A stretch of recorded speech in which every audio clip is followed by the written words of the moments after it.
Maybe ready for next year? Let's plan now.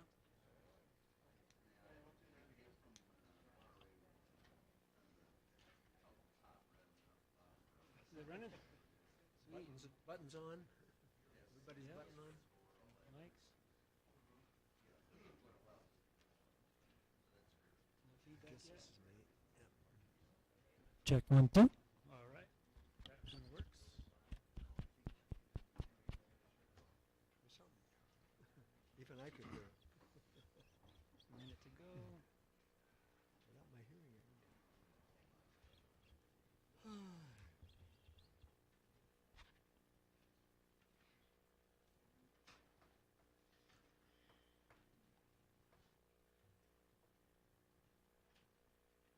30 seconds. That's all the staff here that's going to need to be here. Want to roll? Let's roll. All right. Good evening, everyone. I'm Greg Hahn, president of the CSD board. We are calling this meeting to order for April 14th, 2022, and it starts with attendance. I have all 5 board members present. Please let the record reflect that. Would everyone please rise and honor our nation with the Pledge of Allegiance?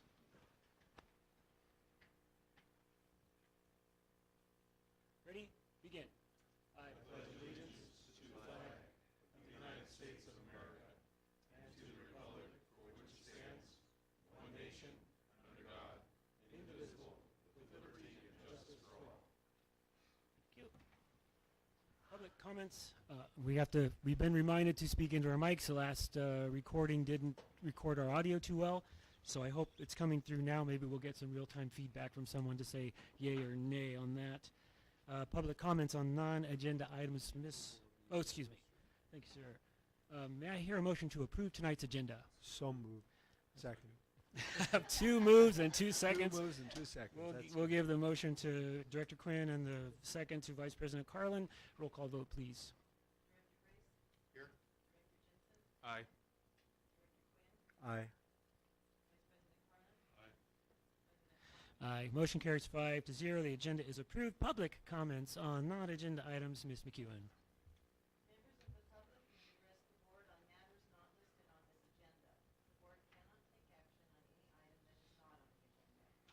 The board or staff may briefly respond to statements made, questions posed, or may ask questions for clarification. These items may also be referred to staff or scheduled on a future agenda. There will be a separate opportunity for public comment for each item on the agenda. I have 2 speaker cards that were turned in. Great. Dan Knowles. Hi, Dan.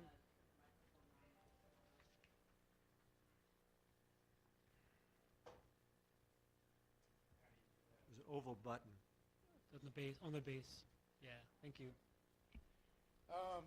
Here to address the water main issue, and obviously it's been going on for a long time. It's not a new issue.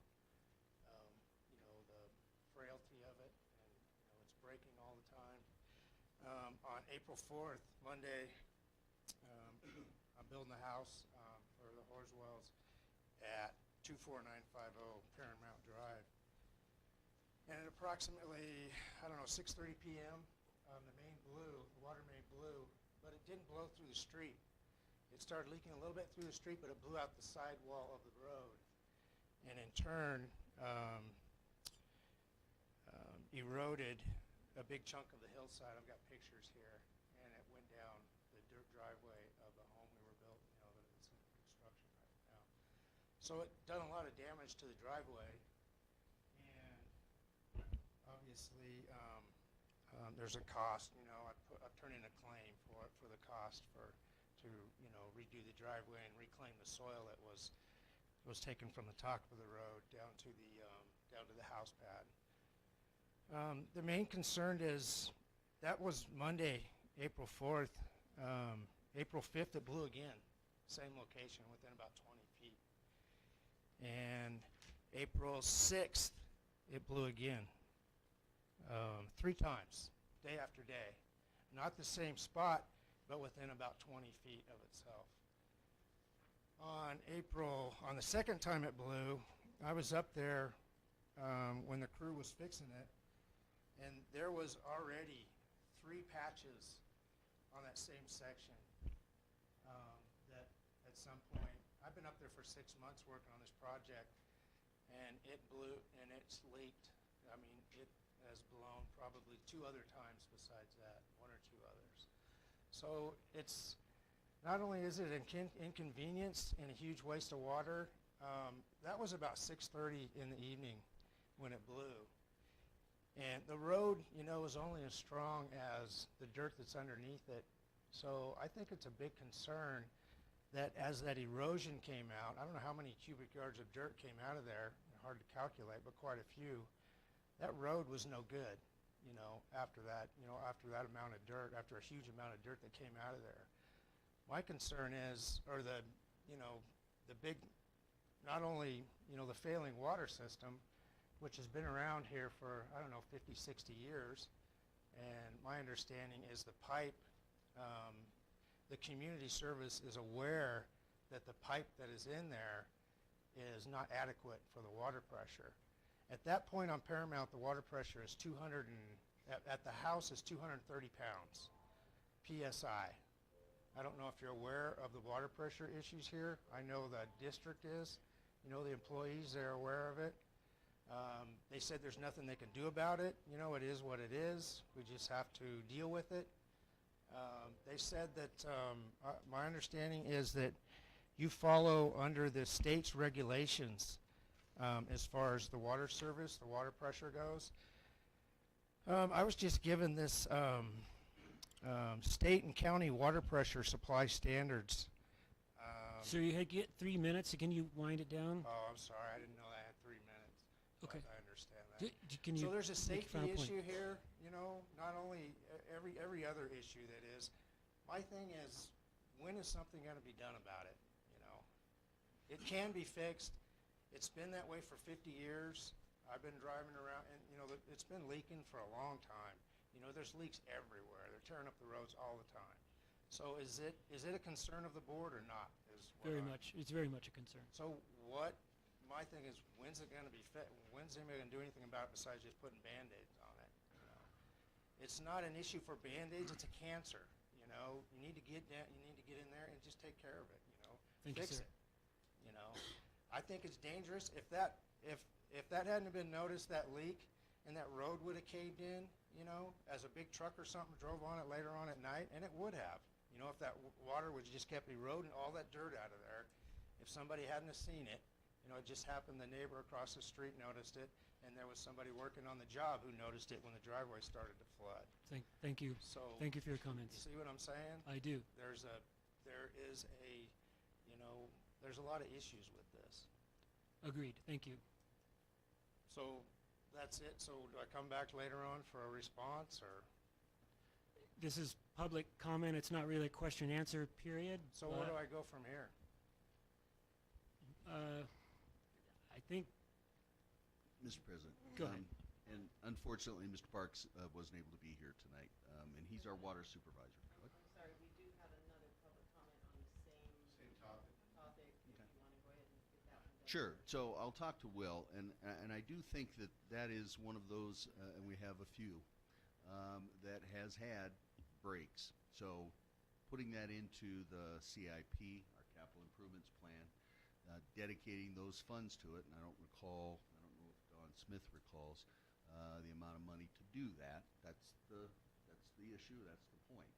So to the extent it's a $200,000 or $500,000 or whatever that number is, that's what we'll have to take into consideration, and whether we have the wherewithal to go do that. So, if we don't have the money, it doesn't get fixed, is what you're saying?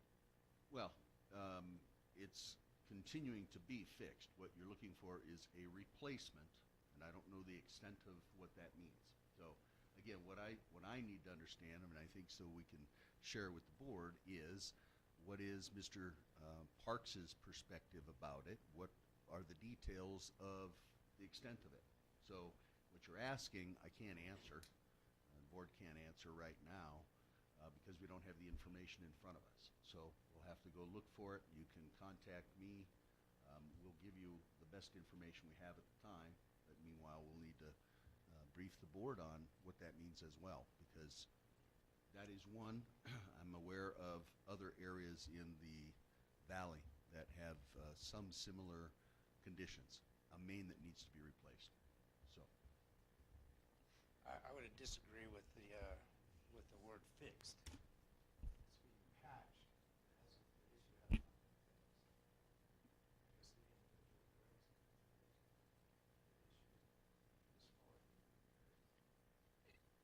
The issue is It's a very long answer, though, to get to the hundreds of millions, perhaps dollars that it takes to replace our I'd like system. to see a follow-up of some kind. What do I, Okay. where do I see that? The next board meeting or what? I How do think go Mr. about Malinan, the general manager, just offered to, if you get in contact with him, and he can follow up with you. Of course. Dan, before you leave, you said 200 pounds PSI at the house? it? At the Or house, at the there's meter? 230 pounds at the house, which is maybe 200 feet, I don't know, maybe 100 feet below the street level. That's And at the street, that's it's being dangerous tested to at- be at the house. Well, it's being tested. Yeah, we have a regulator. We're having to put a special I was regulator. going to say you need to put something to drop down to Okay. 75, 80 pounds, but We had to hire an engineer to do this regulating system. There's a lot of things there. I mean, there's fire department who has issues about it. There's, fire sprinklers, this thing keeps blowing, there's a lot of things to be. well, it would be at 200 pounds. Yeah. They're overrating it, everything. Thank you, sir. Joe and Lisa Horswell, same. We're track lot 55066. It's the same matter, and I just want to be quick about it and just say, I personally was up there and at the meter measured that at 2:30 during the day, not slack time at 2 a.m. I'm looking here at Public Utilities Commission of the State of California saying each potable water distribution system shall be operated in a manner to assume that the maximum water pressure not exceed 125 except during periods of hourly minimum demand, not more than 150. The pipe, Will Parks stood up there the day it leaked and made a mess out of our property and said, we're not going to put a pressure regulator on it. So we put a $6,000 pressure regulator on our already way expensive house. This is what the hillside looks like. And my fear, if the length of pipe isn't fixed, any future blowouts are going to take the path of least resistance. They're going to run down to our house. They're going to go through our house this time because 60 cubic yards of mud are sitting in front of my house now. It looks like a lake. So we're here to stay. We love this place. We're living on Lakeview and we're building our dream home up here. And we just feel like the risk to just continue to put a Band-Aid on a pipe that's the equivalent of little boy putting his finger in the dike over here and then it breaks over there. And then he's got his toe in the dike. It's going to keep happening until the length of the pipe is prepared. Unfortunately, we're on the downhill side of the street. So when it blows, path of least resistance right through our property. So, we would just like to ask if a pressure regulator could be put in place. I can give you a copy of this. It's the website to the Public Utility Commission stating those standards for PSI. It would seem to me that it should be mitigated by CST, that it ought to be repaired, not replaced, not just patched. And we would happily continue with our building process. Here, Mr. Mellon. Oh, yeah. Thank you. That's all we wanted to say. We love BVS, and we just want to continue to build our dream home without having it fall apart, before we get there. So. And we would like to ask in conjunction with Daniels that we would like a follow-up response to this and commentary. Maybe put on the agenda for future. Agenda for our future discussion, please. Thank you for your time. Sure. Quick clarifying question. Was that Yes, sir, go ahead. 230 PSI measured at your home or at the Up at the street, broad daylight, 10 in the morning, At the 2:30 meter on at the our street. side of the meter. So it's that much at the street, and their house is maybe 100 feet lower. So we had to put a special pressure regulator, a $6,000 thing at the street, and yet a second pressure regulator with an emergency blow-off down there in case that first one fails.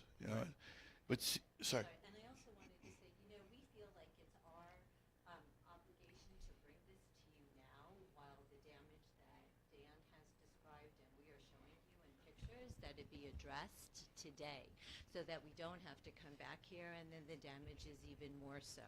And then we're filing more claims. you know, better to be preventative and do something about this. And I understand, I used to be the city auditor for the city of Pasadena, and I understand there's budget limitations, but no one's asking that the whole infrastructure be repaired right this second, but we are asking because our situation is expensive. It's extreme. It's extreme. So, Yeah. thank Anyway, you again thanks for your time. your time. Yeah, thank Appreciate you sharing that with us. Thank you both. Thank you all three, actually.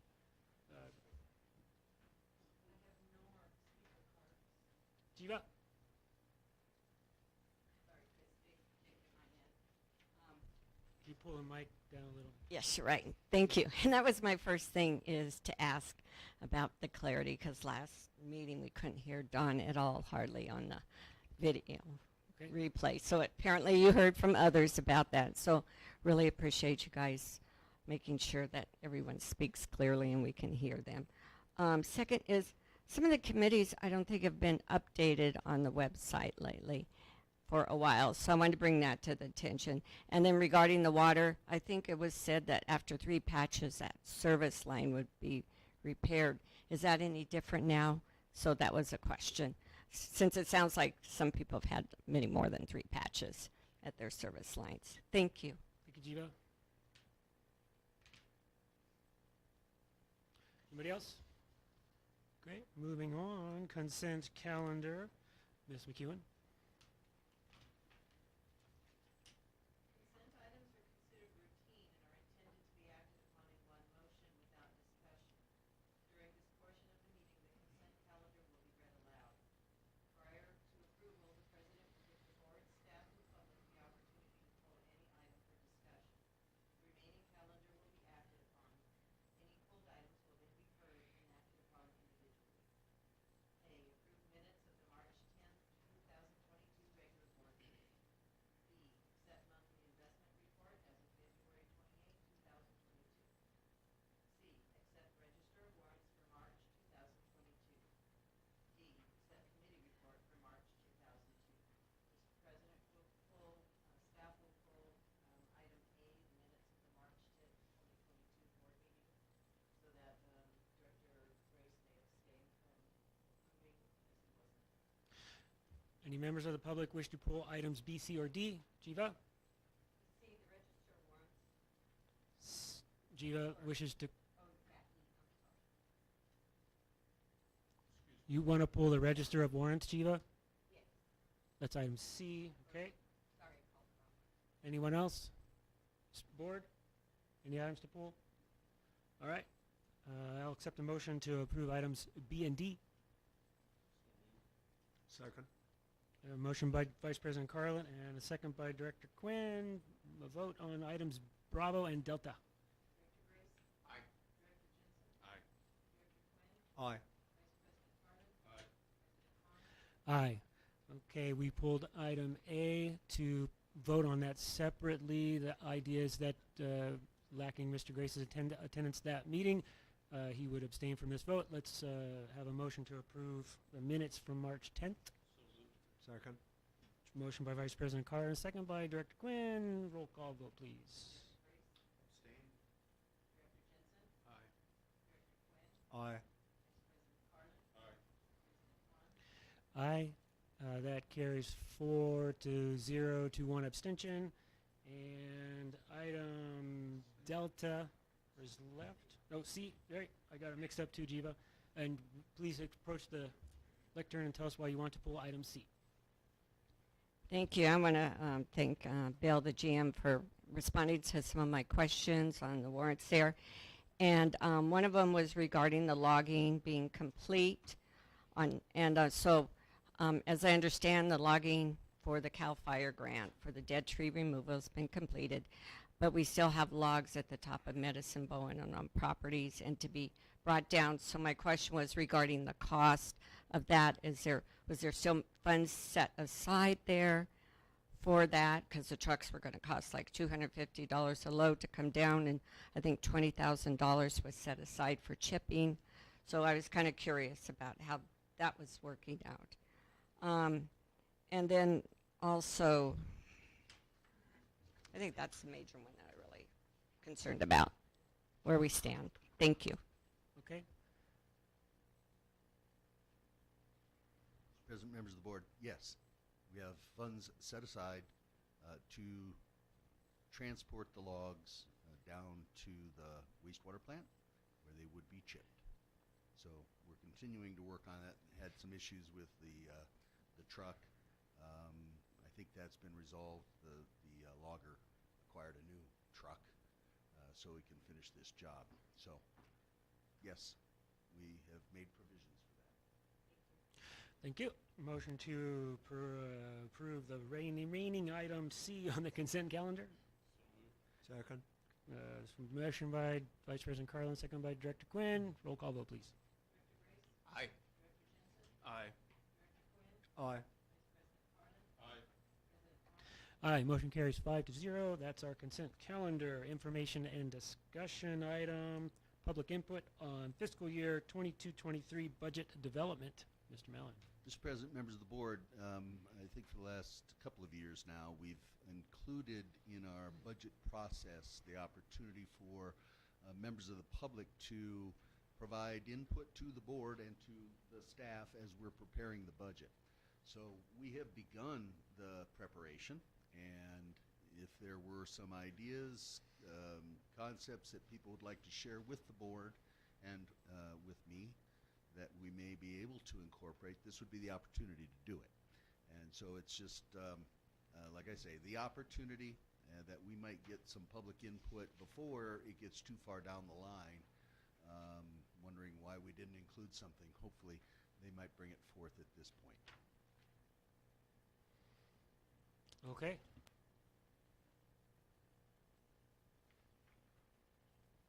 Okay.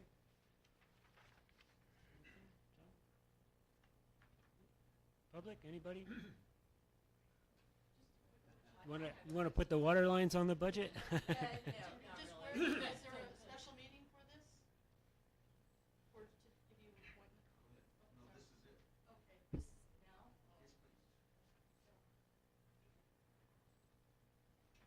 I just had a question. Is the budget published somewhere that it could be reviewed? Currently, we only have an adopted budget from last year. Our draft budget is in process. So no, we don't. But we So- will be having opportunities to see preliminary budgets over the next couple of months. We have gotten into the habit of having them adopted by the end of June. So we'll be showing information to the Finance Committee. The board here will have a workshop. There will be a public hearing, I think. Is it the June meeting or the May meeting? I can't remember. Okay. So the only opportunity to comment on the budget that's going to be adopted is right here and now. No. This is really just a chance for people to say, you know, I think you might want to think about X, Y, or Z. Got it. And then got we it. can go, oh, what a great idea, Perfect. and see if we can't do something Great. about it. Later on, as we've crafted it, there will be other opportunities to comment on what's in it at that point. Perfect. And that'll be available on the website or It will be, postings, and so you can eventually, view it yeah. there. Perfect. Thank you so much. All the past budgets are up there too, on the website. They are. Yeah, that's public. Anything else on item A? Under 7. All right, moving on. Disclosures by the Board of Directors, Ms. McEwen.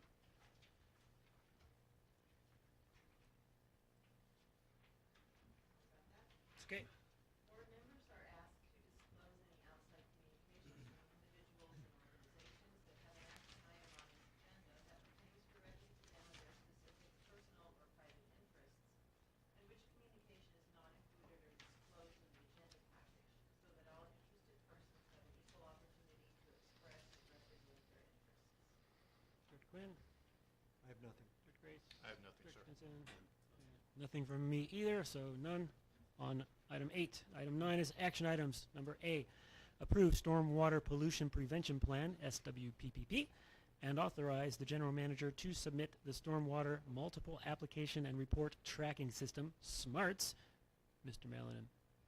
Mr. President, members of the board, the district has undertaken to have this, what we just refer to as a SWIP, prepared for our properties here, and particularly we wanted to have something that we can submit and we can follow so that we are in compliance with the regulatory agencies that oversee stormwater management. Particularly, we referenced here the NPDES.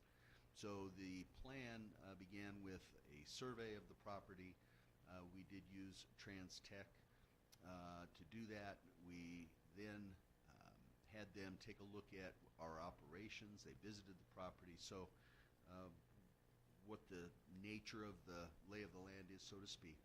They took a look at the potential pollutants that may come from our property, whether it's in the corporation yard where Public Works is or from the transfer station site. Included in there too, as you may have seen, are procedures for addressing spills or procedures for inspection and monitoring and reporting and all of that. So in the end, we have a plan. That plan indicates that we can effectively mitigate or transfer the stormwater off of the site using what our best practices, including vegetated swales. Of the report, you may have seen the plan. Effectively, there are 3 or 4 swales that will come off of our property and head towards Jack's Hole. But the use of vegetated swales treats the pollutants that are there. Now, we have obligations to subsequently monitor and make sure that that's occurring. And so in the future, if we need to, we can make some other adjustments. But most of those swales then are already in place. That's the good news.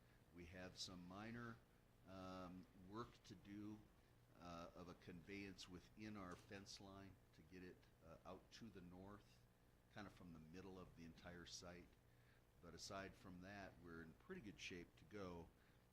And so the point here is to approve the plan. We will then submit it, and then in effect we'll be obliged to follow the regulations as they exist.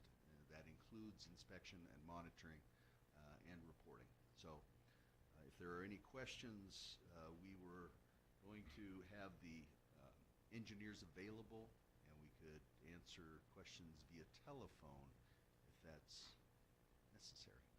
Okay. I don't know. Members from the public, do you have any comments or questions on the stormwater prevention plan? Yes, Jiva.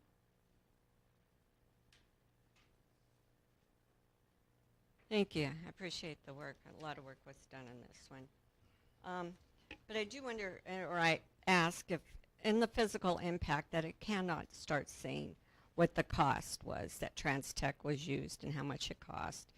And it shows for clarity and transparency, or have a link to where it is instead of just saying it's in the general service district budget, which is hard for folks to find, as you know, and residents want to know these things. So I would hope that things like that could be added into the physical impact so it's shown up front what the costs were. Thank you. Any other members of the public? Members of the board? Director Quinn? Yes, I have some questions. Yes, sir. First question, we own the property that BBSA leases, and they do have a maintenance yard near the golf course, and they have some equipment. Do we have a responsibility for an SWPP for PPP for that property, or are they taking care of themselves, or do we not know? I'll go with the latter for starts, which is I don't know.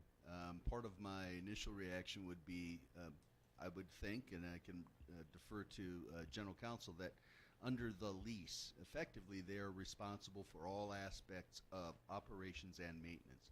I would include then stormwater pollution prevention as a function of theirs as the lessor.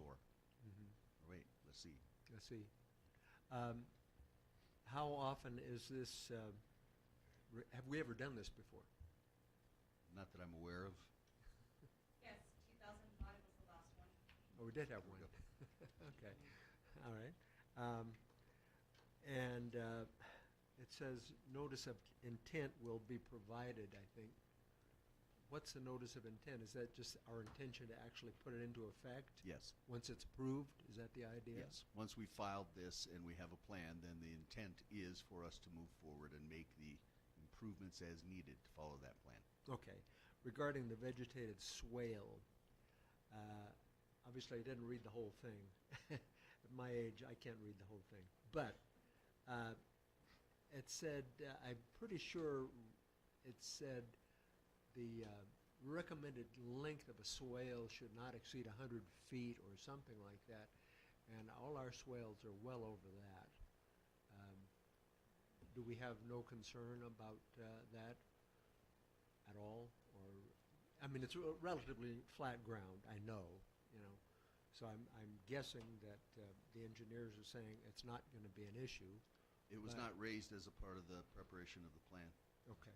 Okay. Cool. Thank you. Just a clarification, Bill, obviously you file the NOI, the notice of intent, you typically file an NOT, a notice of termination. Does this have a life, or is this intended to be in perpetuity? In perpetuity. Okay. So you just continue to pay the fee every year to Yep. to the board? Okay. That's all I have, Mr. President. Director Jensen?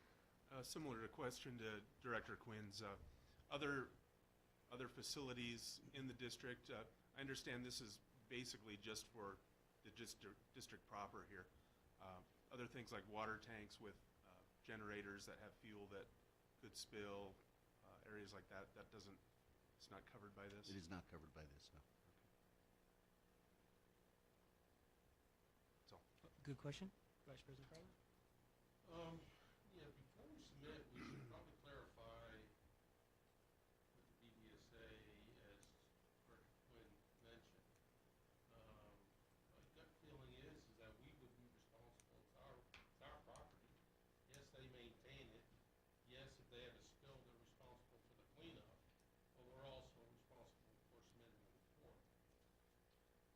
So, you know, it'd still fall on our back, and then it would fall on our back to actually get reimbursed from them to do the cleanup.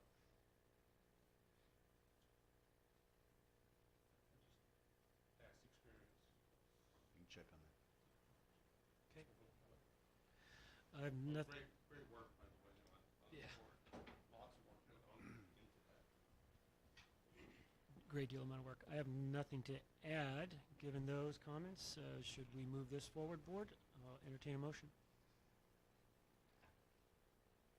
I'll take it. I move the Board of Directors approve the stormwater pollution prevention plan as presented and to authorize the general manager to submit the plan to the stormwater multiple application and report tracking system.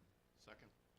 A motion by Director Quinn, second by Director Grace. Roll call vote, please, Ms. McEwen. Director Grace? Aye. Director Jensen? Aye. Director Quinn? Aye. Vice President Carter? Aye. President Hyde? Aye. Motion carries 5-0. Item Bravo, approve Title 22 engineering report for the production, distribution, and use of recycled water and authorize the general manager to submit the report and notice of intent to the appropriate state agencies in conjunction with the district wastewater treatment plant permit renewal process. Mr. Mallon. Mr. President, members of the board, as you know, we have been in the process of renewing the permit for our wastewater treatment plant, which pardon me, was due to expire in early 2020. As we were moving through and very near to completion of that and presenting it or submitting it to the Regional Water Quality Control Board, we were made aware of some changes in federal regulations that could change the designation of Sycamore Canyon from what is Waters of the United States, which is a more highly regulated permit condition, to an ephemeral stream, which means that it only gets water from precipitation. There's no other way for that, and therefore it's not technically a water of the United States. So we held off, and they allowed that, and we went through the process of examining and doing the research on whether the canyon would be an ephemeral stream or not. What the difference would be is that the regulations are less stringent, the reporting less stringent, and it creates greater flexibility for us, which in turn creates greater flexibility for our partners at the BVSA as to when we might use the effluent. So I would say I'd call it the shoulder seasons of what we currently do from about June to October. We may then be able to use it other parts of the year, depending on the conditions. So there was an advantage to moving forward and creating that. As we were doing that, then the regional board informed us that our Title 22 report that they had on file was 10 years old. I think they're supposed to be done every 5 or something like that. And so they told us we were required to submit a Title 22 report, which goes through the details of the plant and its operations. The end result is Title 22 is the Clean Water Act, and the idea is that what we're creating and generating and putting forth as an effluent can meet the requirements. Try and summarize it that way. Obviously, it's a big report and a technical report. But we had hoped initially that we might be able to do that ourselves in-house using the template of the prior application, which was, they were trying to update it, some may remember, in about 2012. The intent, I believe, was to see if we might not put the effluent into Four Island Lake. After some feedback from the state, that appears to have been dropped. And so we were going to try and do that, and they told us we had to have a registered engineer prepare it. And so we used Larry Walker and Associates. They took that template of what had been done before, pretty much updated it, and we are ready to submit that to the state as a part of our permitting process, and that includes, again, some notice of intent. In this case, one of the changes that the state also is asking of us as we move forward is that the conditions for the reused recycled water is under a general order, they call it, which is the standards for the state that are applied to most all wastewater treatment plants. Ours is unique at this point in that all of those standards are incorporated into our permit itself. So any changes or tweaks or things like that have to go through a formal amendment process. So they also believe that this would be in our benefit to allow for administrative reviews of any changes we may have relative to use of recycled water. So we've had the report prepared. We have the engineers from Larry Walker and Associates available if there are any questions, but we are near the end of our permitting process saga. And so for that, I'm thankful. Thank you for that. Comments from the public? Jiva. Thank you. And thank you, staff, for all the work you did on this. It was a lot of work, I can tell. But I did have a couple questions, and Bill had answered some of them for me. So, and I really appreciate the efforts you're making to save us in cost. And the dates in there help fill out the time frame like you were saying about this process. And so I was wondering, how did we go about hiring Larry Walker Associates? I see he's from Davies, probably very well known. And who hired them? How long have we used them? Have we used them for other projects?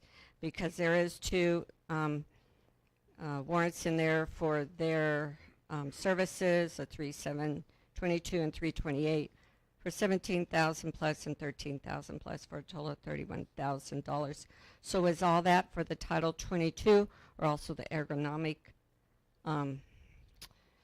project or paperwork that was done in research? And you know, once again, it'd be nice to see the cost savings, the cost benefit ratio here, because we are going to be saving in the long run with this expenditure, even though I know it seems like a lot, but I was wondering if that could be included in these kind of things. Thank you. Other comments from public? Director Quinn? I have nothing. Great. I had no question. I have no questions. Vice President Carlin. Okay, Bill, are we in any risk of any, complying with any of the regulations in the future here? I don't know that we are at risk. I can refer it over to Jason Parks, but I would say no. I think I did make a note in the staff report talking about the pH, which I think board members know somewhat informally, but that the initial review of our permit,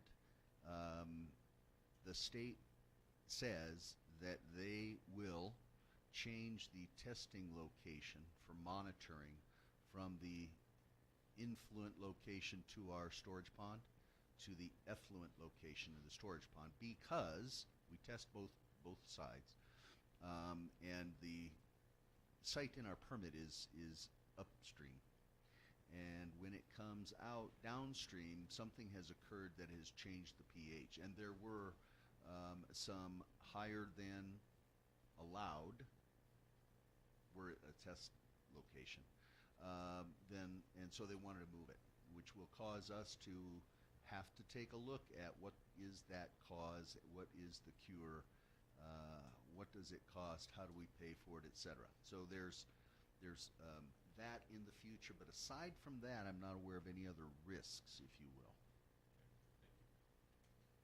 Mr. President, just to answer some of the questions Jiva had, the district had contracted with Larry Walker and Associates for the initial permit renewal process, and so they were well familiar with the property, and so it really was a continuation and a use of their expertise and knowledge about our facility that we used them subsequently for this as well.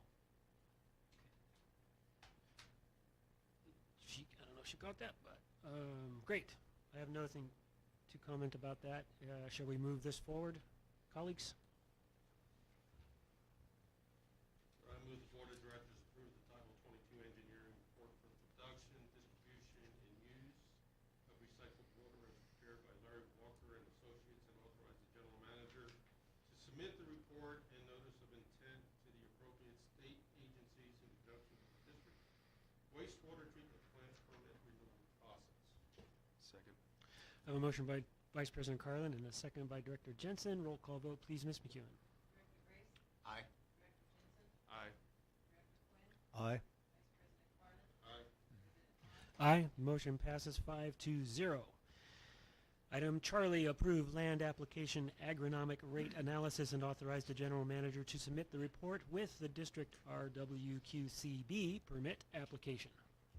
Mr. President, members of the board, 2 years ago in the summer of 2020, we began this. It was, I think, in response to the 2019 fish kill at Four Island Lake, the association's concern and interest in addressing that.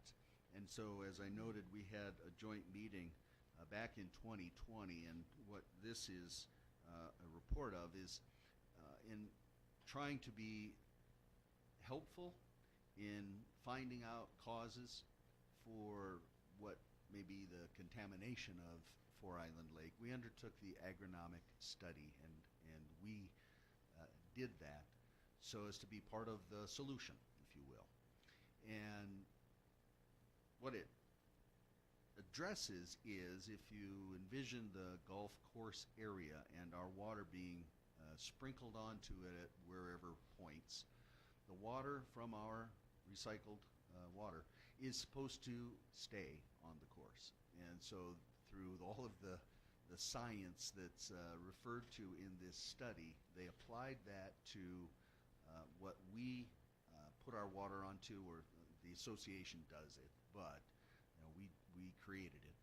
And the concern was that it was getting off the golf course and getting into the Four Island Lake.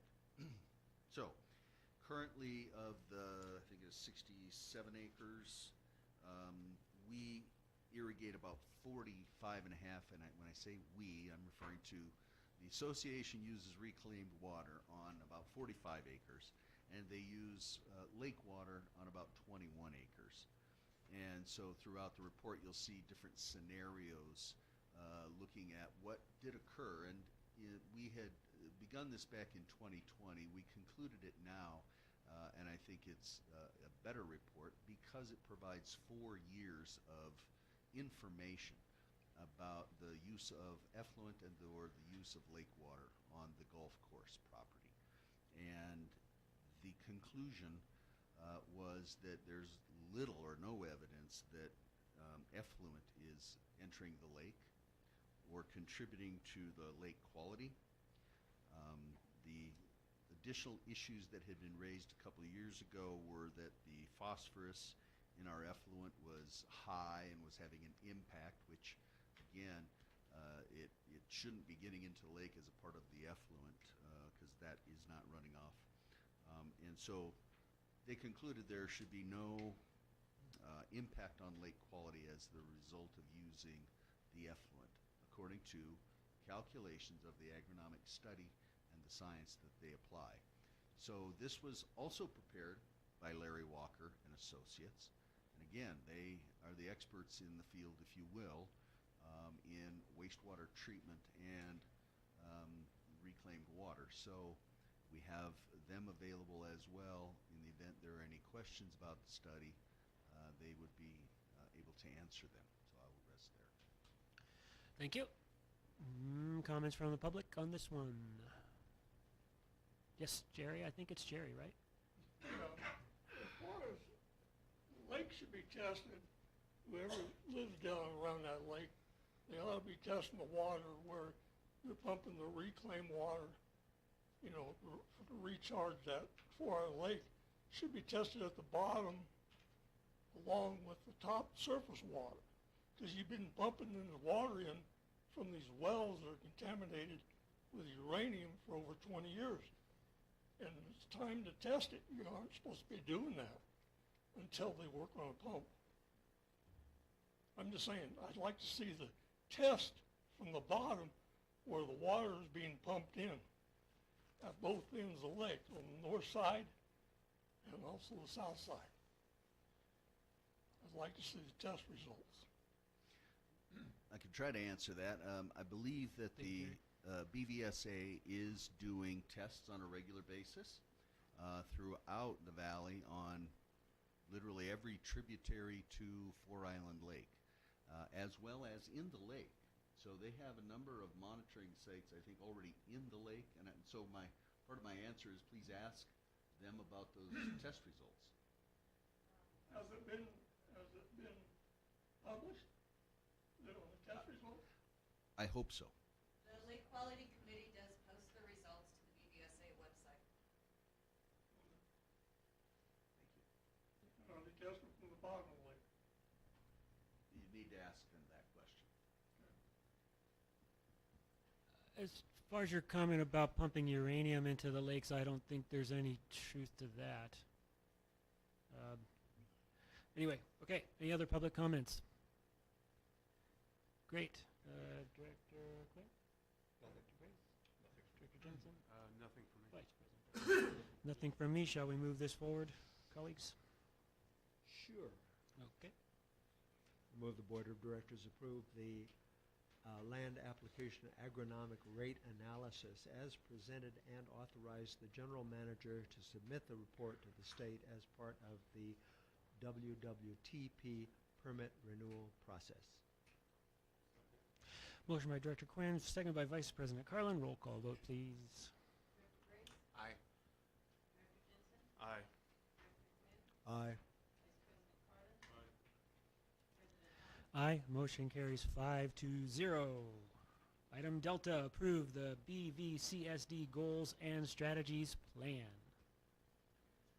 Mr. President, members of the board, last spring, in March, the board and management staff participated, I believe by Zoom at the time, but nonetheless in a facilitated meeting. They, I think, used the term advance rather than retreat, but nonetheless. The effort was intended to help strengthen our collective working relationships and identify issues facing the district and our community, and then come up with ways of improving the community by mitigating, correcting, resolving issues that had been identified. So there were 4 areas that the group had identified: responsible stewardship of public funds, effective infrastructure and asset management, operational excellence, and community safety. And so we've included for you what we hope the board will find acceptable as a document. And for those who haven't seen it, it is a relatively condensed version, meaning you can get a lot more verbiage into such a document. But my perspective is I would like to keep it as simple as we can. We have 4 areas to focus on. Each of those 4 areas then, as Christy goes through, will have some objectives and action steps and identifying the outcomes. So as we complete these action steps, we should, and I'll pick on the first one, financial stability and sustainability. If we undertake to develop long-term financial planning and policies or develop 20-year capital improvement plans, our outcomes should be that we enhance our fiscal health, that we increase the public trust and confidence, and financial stability through efficiencies. So those are kind of the nexus between these categories of focus, objectives, and action plan, and then they are intended to create an outcome. And we have 3 pages. And then just as another example of the use of the tool, we have the updated with some highlights. And I did recognize there are some that we have completed that were not highlighted. But on page 2, as an example, we're looking to reduce costs and improve revenue streams. So action, complete the Ephemeral Creek Street study for the wastewater treatment plant. We have completed that. So in this case, we highlighted it as kind of the check the box. Similarly, we renegotiated the grazing lease. So that's done. These all came out of that 2-day process and conversation between the board members and Mr. Ibarra and the staff. So we tried to be as thorough to make sure all of those things got in here. In some cases, a couple of items might have been combined. That's typical for strategic planning and identifying goals and objectives.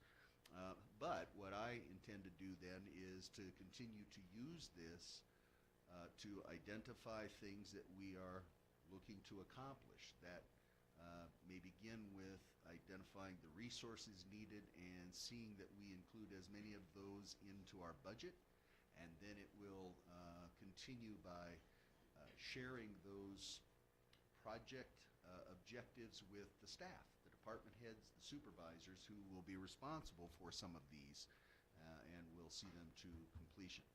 So with that, the hope is that the board finds it an acceptable document. I would hope in the future, if it is, that we would update it every couple of years and use it in this manner to identify things to get done, to focus on getting resources and assignments and accountability. So if you have any questions, I'd be glad to answer. Thank you, sir. Questions, comments from the public? Jiba? Just a second. Thank you, Mr. President. So it looks like a great management tool, and it's really nice to see things being checked off. But my question again is, what is the cost of the 2-day meetings with Ibarra? On page 219 of the Agenda 3.3 of the brochure, it says the goal is to complete the certified special district manager. So what is the cost to meet that special district requirement, certification, training, hours, travel, and what is the cost-benefit ratio of this tool? So thank you for that. Appreciate it. There you go. Mr. Knoll, I think it's Mr. Knowles. Yes. Go ahead. Yeah, just on that last issue, is the water, how are the water lines on that? I noticed the treatment plant, or the SWPP, seem to spend a lot of time on that. I would think that the main water mains would be just as important as that, if not more. Is it on that plan? Mr. President, members of the board, we have the urban water management. That is not it. Specifically, replacing mains is not on it. And I would comment, I would say it's probably recognized. The big plan is going to be some time out. That doesn't mean that we can't go through a process on an individualized basis to address the needs of replacing something. So water mains as a whole, no. So I would look for our budget and our capital improvement plan to be a little more specific to get that done. Yeah, I'm not, the concern is not replacing the whole Bear Valley water system, because there's not issues with the whole system. It's just where the pressure, obviously, and the quick elevation changes from 5,000 feet in elevation down to 3,000 or wherever the line ends. That's where we have the issue with, obviously, the high pressure. I've been told it's as much as 300-pound pressure on certain main lines.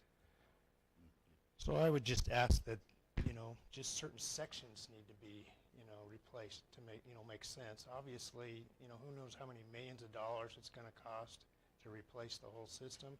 And I don't think it needs to be if it's not blowing at the lower levels, where the pressure's low. Obviously, it's fine. So that would be just, common sense to me.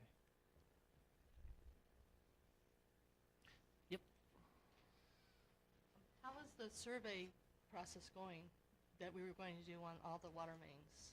Have we got bids back yet, or, because I know that's the first process of that. So I bring it up that you are working on it, but it's still out there. Thank you.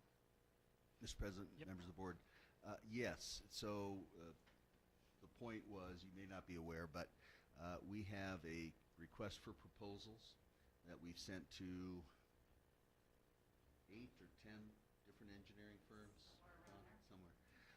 And the RFP is asking for the firm to give us a proposal to do an assessment of the water system. So the idea is we have a lot of data as to the inventory of the system. The challenge is what's underground and what tools or methods can you use to assess the condition. Some of it may only be kind of deductive. There's been so many breaks on this line, it must be bad. Others, not so clear. So the idea is to develop a plan, and this ties in a little bit with road infrastructure, because we all understand the roads could use a lot of work as well, and that's been on the plate for the district to address. But until we get the plan that says these are the segments of pipe that need to be replaced, and or how we go about improving the system, because there are 110 miles of main. Not all of them are going to have to be replaced like that. Some of them should. Okay. I would venture the service lines from the mains to every property are a bigger problem for us, because those are breaking constantly everywhere, and so how do we tackle that is the upshot of this RFP. So you have a date, Dawn? April 29th, 2 p.m. So we should be getting it then, and we'll take it from there. Thank you. What's that? Well, Mr. Pittenger, is it? Just one Please thing, come up. one comment on the water line is that one major problem we have, mains are in the middle of the road. And if you replace the mains, make sure that they're on the side of the road. So if you have a breakage or a problem with the water, the mains, you can redo them without tearing up the road, the majority of the road. I'm just saying, keep that in mind when you talk to an engineer. Thank you. Any other comments on goals and strategies plan from the public? Director Quinn? I have nothing. Director Grace? I would just say it looks good on paper. I hope this board has the will to follow through the responsible stewardship of public funds. Let's keep that in mind as we work through the agenda. That's all I had. Thank you, sir. Director Jensen? Just regarding the fiscal impact, it's not just the cost of the seminar that we did with Mr. Ibarra, it's also the survey, because that seminar was largely centered on the survey, and then any staff time used to produce this and all that. So there can't be no fiscal impact on this. And then regarding the vision, making Bear Valley Springs Southern California's premier gated community, that's a lofty goal. I hope we can achieve that. I just don't know many premier gated communities that charge their residents extra to use the resident-only lane. So that's all. Vice President Carlin? Couple comments. One, I almost agree with Mr. Knowles that this list is kind of like an action list or a to-do list. That should be on the list for replacing the underground utilities or water mains. And two, I've said it before, the great report, great management tool, but there's no dates, right? So I like an end date, right?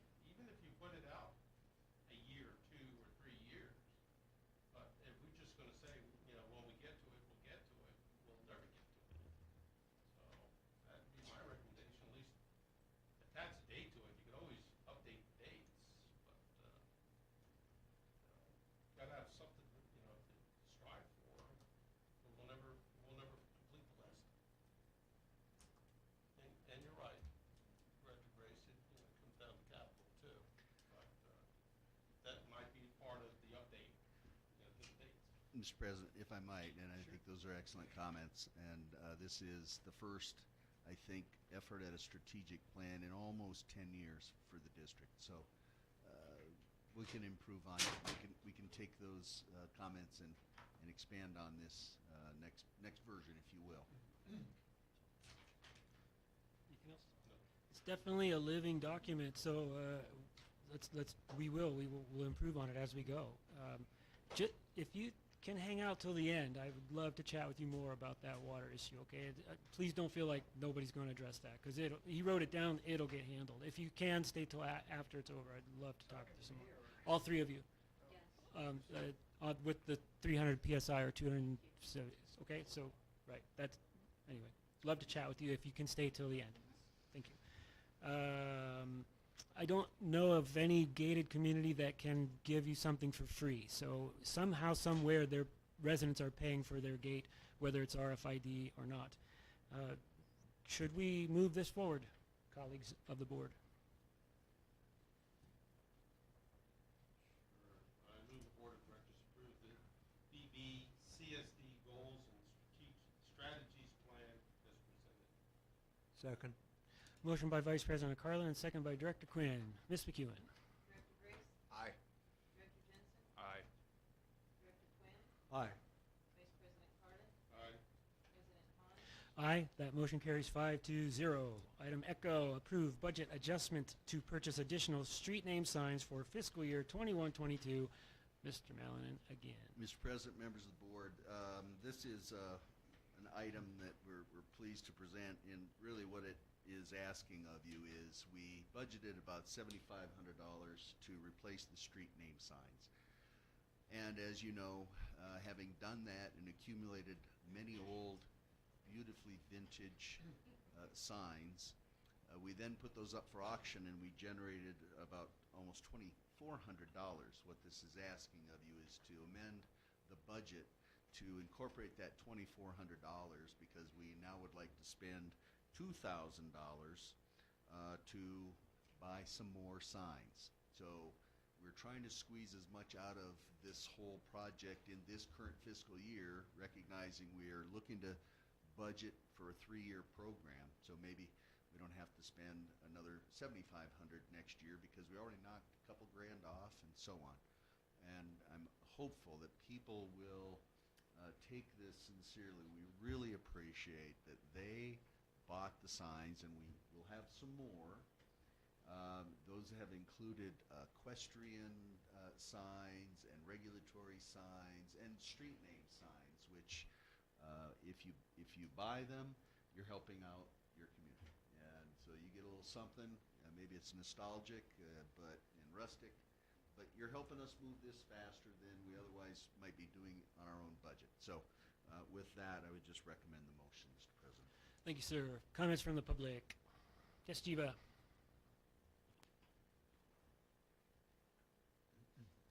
Thank you very much. Once again, I want to thank you, Bill, for your answers to my questions in my email. And so I was still looking for the attachment here. It does show the streets that are going to be included, and you said there was phone calls made by staff, but there still should be attached to here the final bid and with the exact details of what they're going to provide for the $2,060, I think it is. So it's great, more science, more security. We all appreciate it, especially with the weather. Thank you. Any other public comments on this? Yes, Kara. I'd like to thank Dawn for her great efforts in getting the signs sold, and the whole process has been right, so thank you. Thank you, Kara. Yeah, good job, Don. It was, I hear, it was a very tedious process, right? Yeah, but the residents make it fun. Okay, good. A lot of them I never talked to or see. That's great. Any other public comments on this item? Board? Dr. Grant? Dr. Grace? All right, shall we move this forward? I move the Board of Directors approve the necessary budget adjustment to purchase additional street signs for fiscal year 2020/22. Second. Motion by Director Jensen, second by Director Grace. Ms. McEwen. Director Grace? Aye. Director Jensen? Aye. Director Quinn? Aye. Vice President Carter? Aye. President Vaughn? Aye, motion carries 5-0.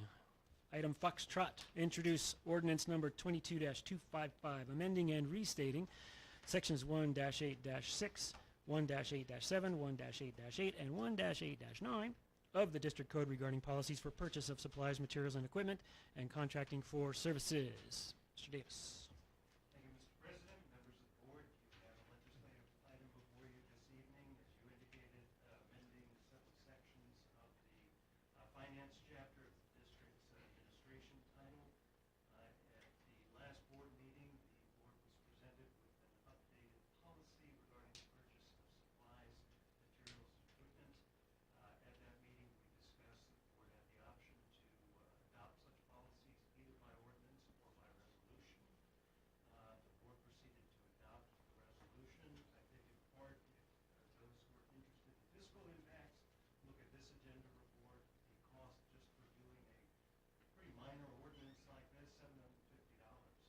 And that's largely the publication cost, not the other costs associated with it. But each time the board were to make even a minor amendment in policy, you have a cost associated with it when you do it by ordinance. So the board adopted the policy update by resolution. So the action tonight is really going back and clarifying in our code that those various provisions that were affected by the policy update will be subject to board resolution. And then, as we discussed in last meeting, the district really did not have a clear policy on the contracting for services, particularly professional services. So that provision under this proposed amendment is reserved. We don't have anything to present to you tonight, but if in the future the board wants to proceed with such a policy, it would again be subject to adoption by resolution. So again, pretty straightforward. I think code amendments here to do these actions in the future by resolution. And this is a first reading, so the recommendation is to introduce the ordinance for the first reading. Thank you, sir. Comments from the public? Kara? Yeah, at the last board meeting, they also asked that, the board specifically asked you to go through committee on this, to get input from the committee, and that still has not been done. Also, I've read from U.S. Legal, it says, whereas a resolution encompasses all actions of the municipal body, other than ordinances. A resolution deals with matters of a special or temporary character of an ordinance prescribed by some permanent rule of conduct or government to continue in force until an ordinance is repealed. An ordinance is a legislative act, and a resolution is an expression of an opinion or mind or policy concerning some particular item of business coming within a legislative body, officially cognizant. It is noted that an ordinance can only be repealed by another ordinance and not by a resolution. So the original ordinance is still standing according to this. This is from U.S. Legal. So I think we need to be specific, and that if you're changing an ordinance, you have to change it. Another ordinance has to change the ordinance. And that's, I've read it over and over. There's other court cases with that.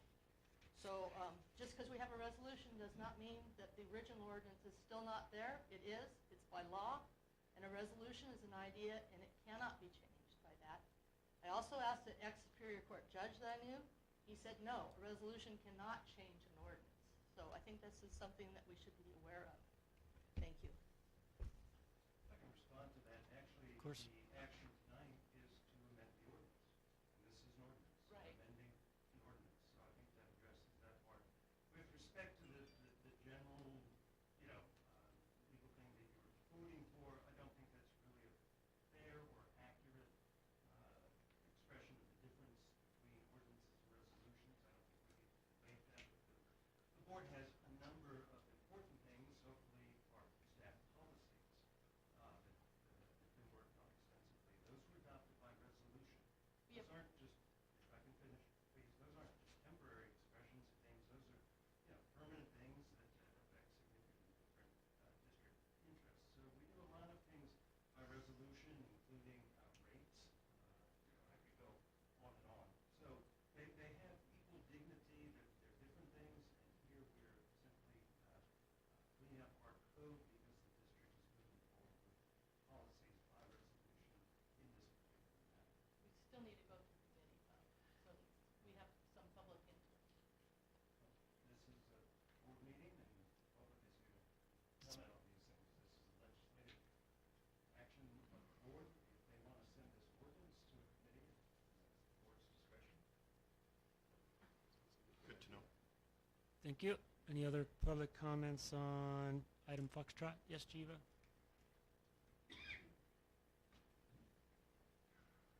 Yes, thank you very much.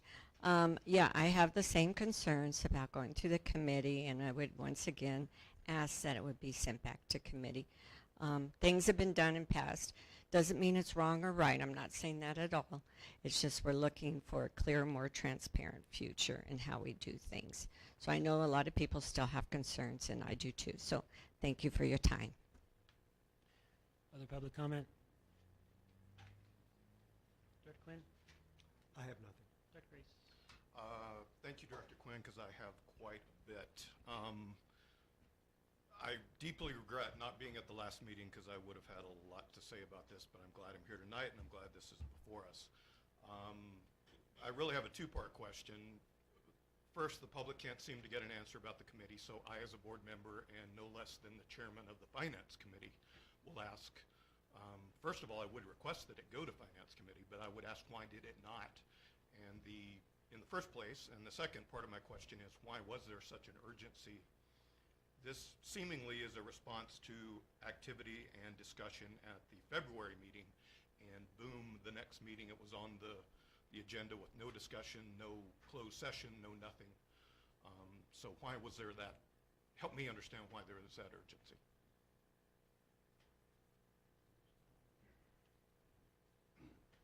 Again, I take my direction from the manager here, but I think the feeling was that there was confusion about purchasing policies. The policies are attached. I don't think,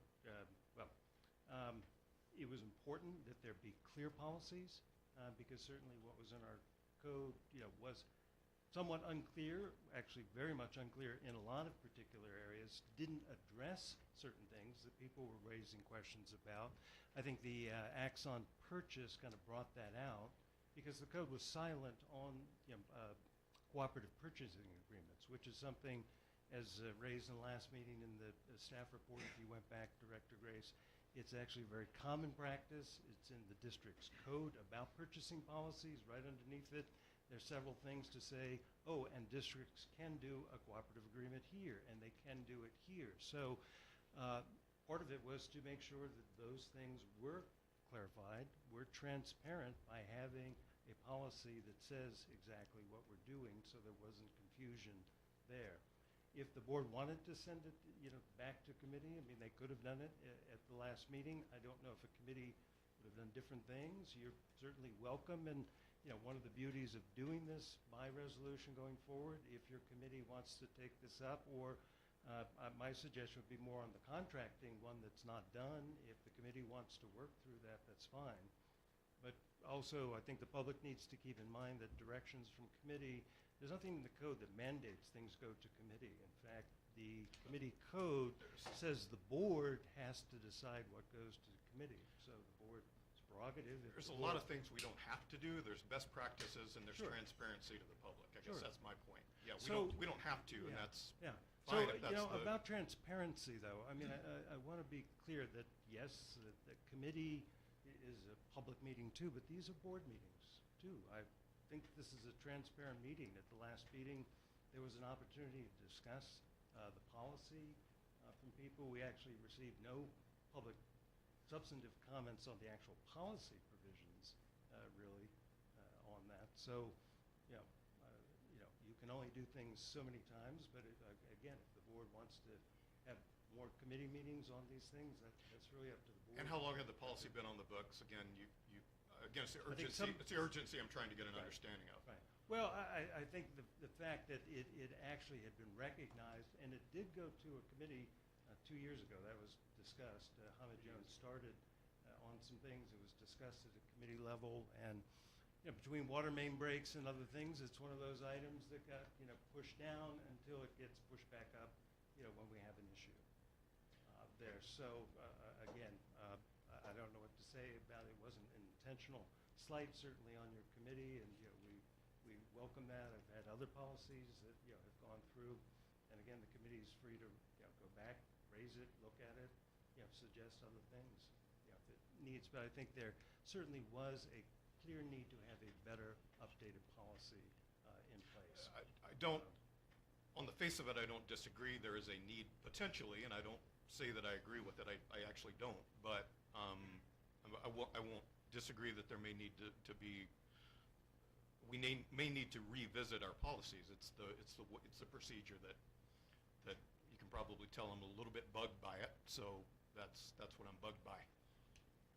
Go ahead. Mr. President, so the reference to the Axon purchase, so the utilization of a joint purchasing organization, and in this case it was a Sourcewell is the name of it, and there are others, but my experience is those kinds of organizations do the legwork, the heavy lifting of the bidding and so on, and that's part of the beauty of their existence is they do a lot of the homework, a lot of the technical bidding, specification writing, and so on. And so as a public agency, we can use that process to purchase. And that's what we were doing. And the Axon issue became one of, it was not clear in our code. It was inferred in our code. So the initial policies were intended to clarify that and say, yes, you can.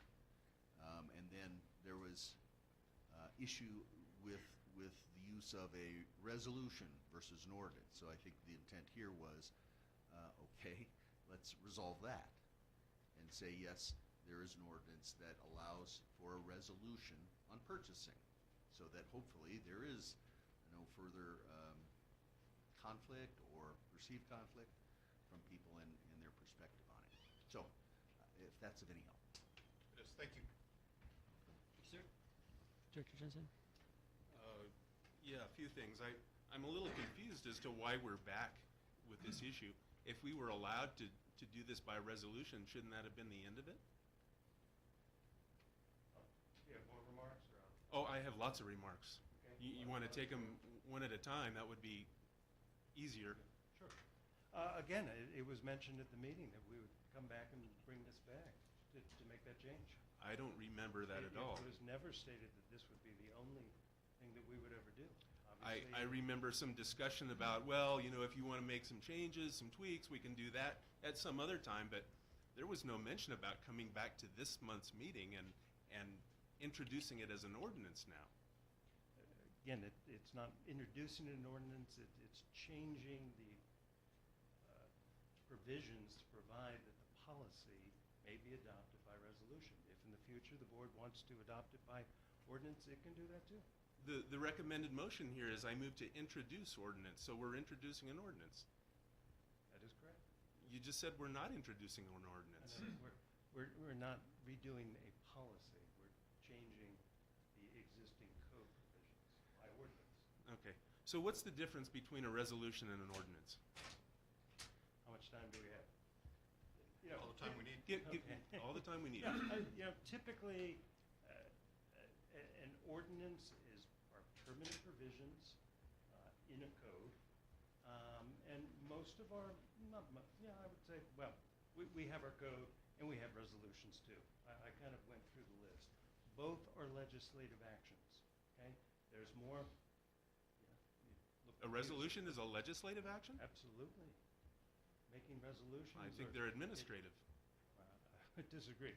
If it's administrative, then your general manager can do it. Only the board can adopt a resolution. It's a power only of the board, not of staff. So they're both legislative actions.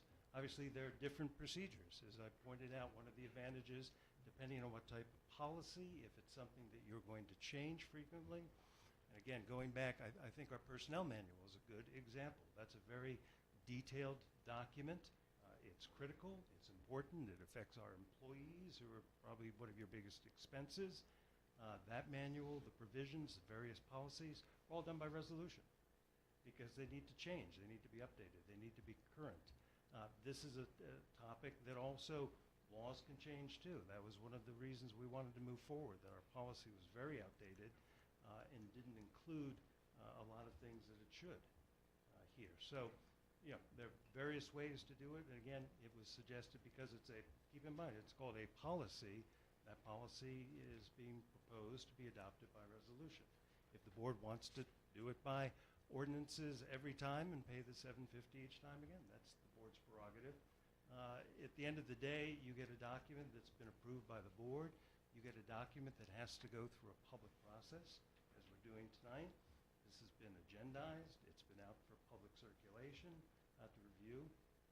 So, so to your general question, the processes or the ultimate outcomes are similar.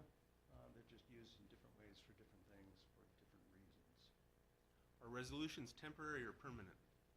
They're permanent until repealed. Okay.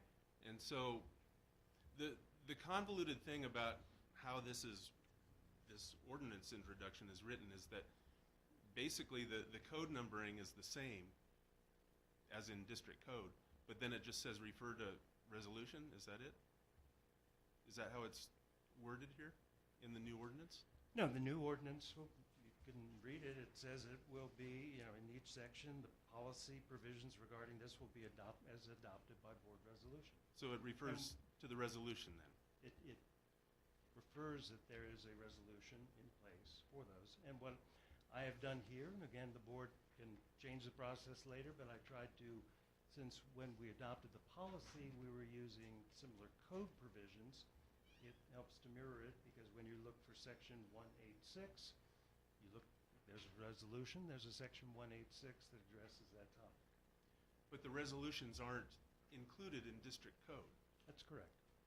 Shouldn't district code be a standalone document where everything is there and not just refer to a resolution that's not there?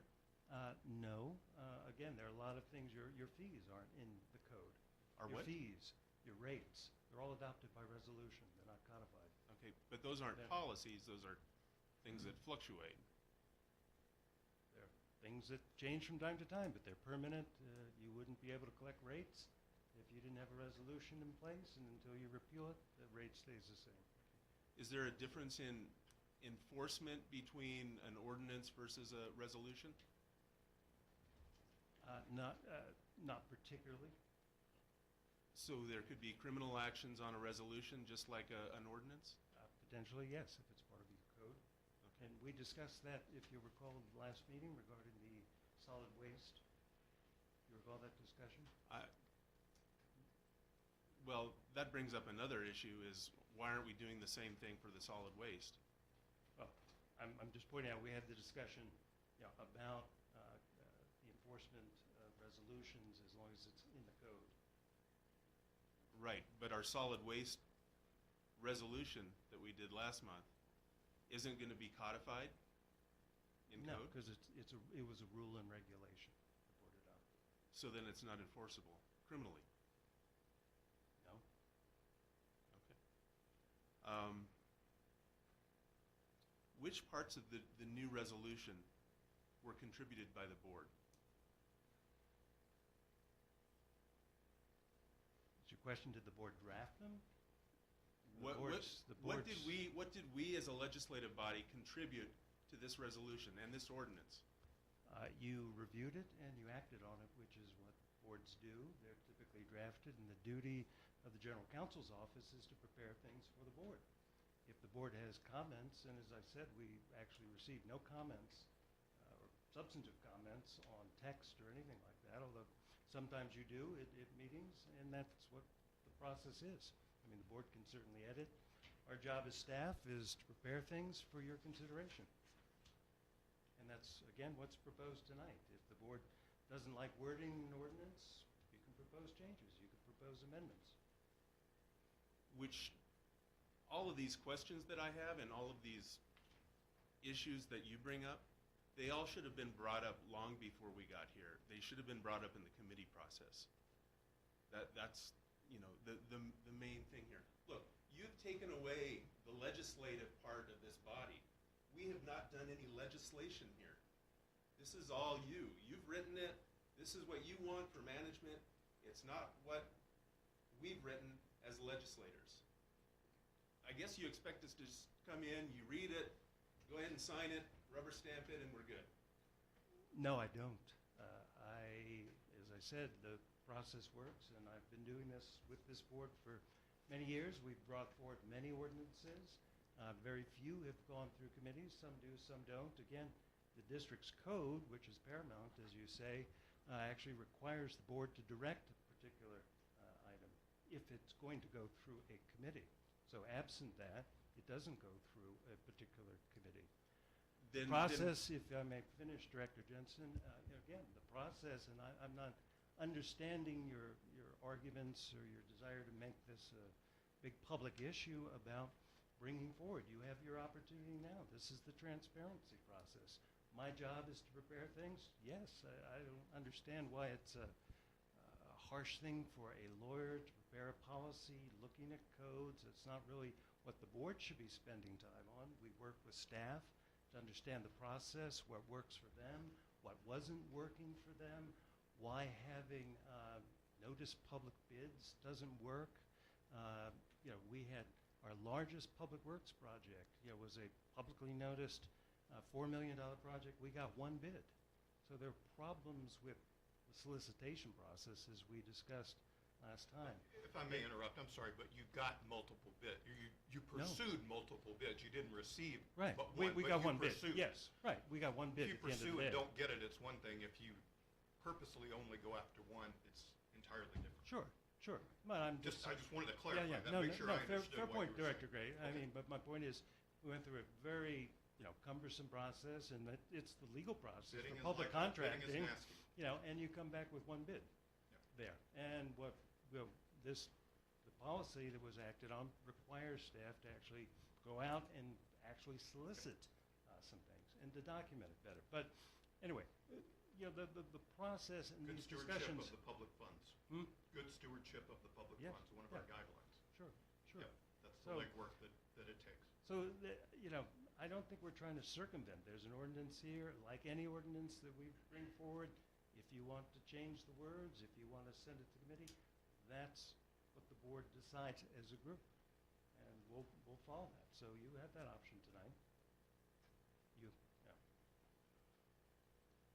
look, what you've written here isn't terrible. I mean, it's not bad, but it needs a lot of work, and it needs work through the committee level. It needs public input. It needs input from the board. It needs actual legislating. It doesn't just need dictating and then approval. The purchasing policy, do we need a new purchasing policy? Do we need to fix it? Yeah, maybe. That's something worthy of addressing. It's actually in our strategic plan there is improving purchasing policy, even though I don't recall it being discussed at the planning sessions, but that's another story. But with that in mind, we can fix it without having to throw everything out. We can keep the same numbering, the same coding, and just change what we need to change. We don't need to just throw it all out and start over like this. But ultimately, that's our job to do. If we want to spend our time on that, that's what we do. I mean, that's why we're here. That's why we were elected or appointed, because we're willing to do that. But you've taken that away from us. I disagree with that. I don't think I've taken away anything, Director Jensen. All right. That's not a question. I have nothing else. Vice President Carlin?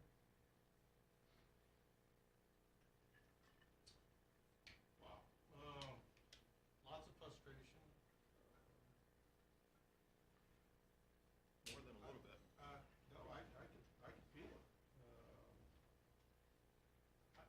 I'll be the first one to say that even if we brought this back to a committee for transparency or editing, I'm telling you right now, I can't write the policy, and I can't write the resolution, and I can't write the code unless I plagiarized it, from somebody else.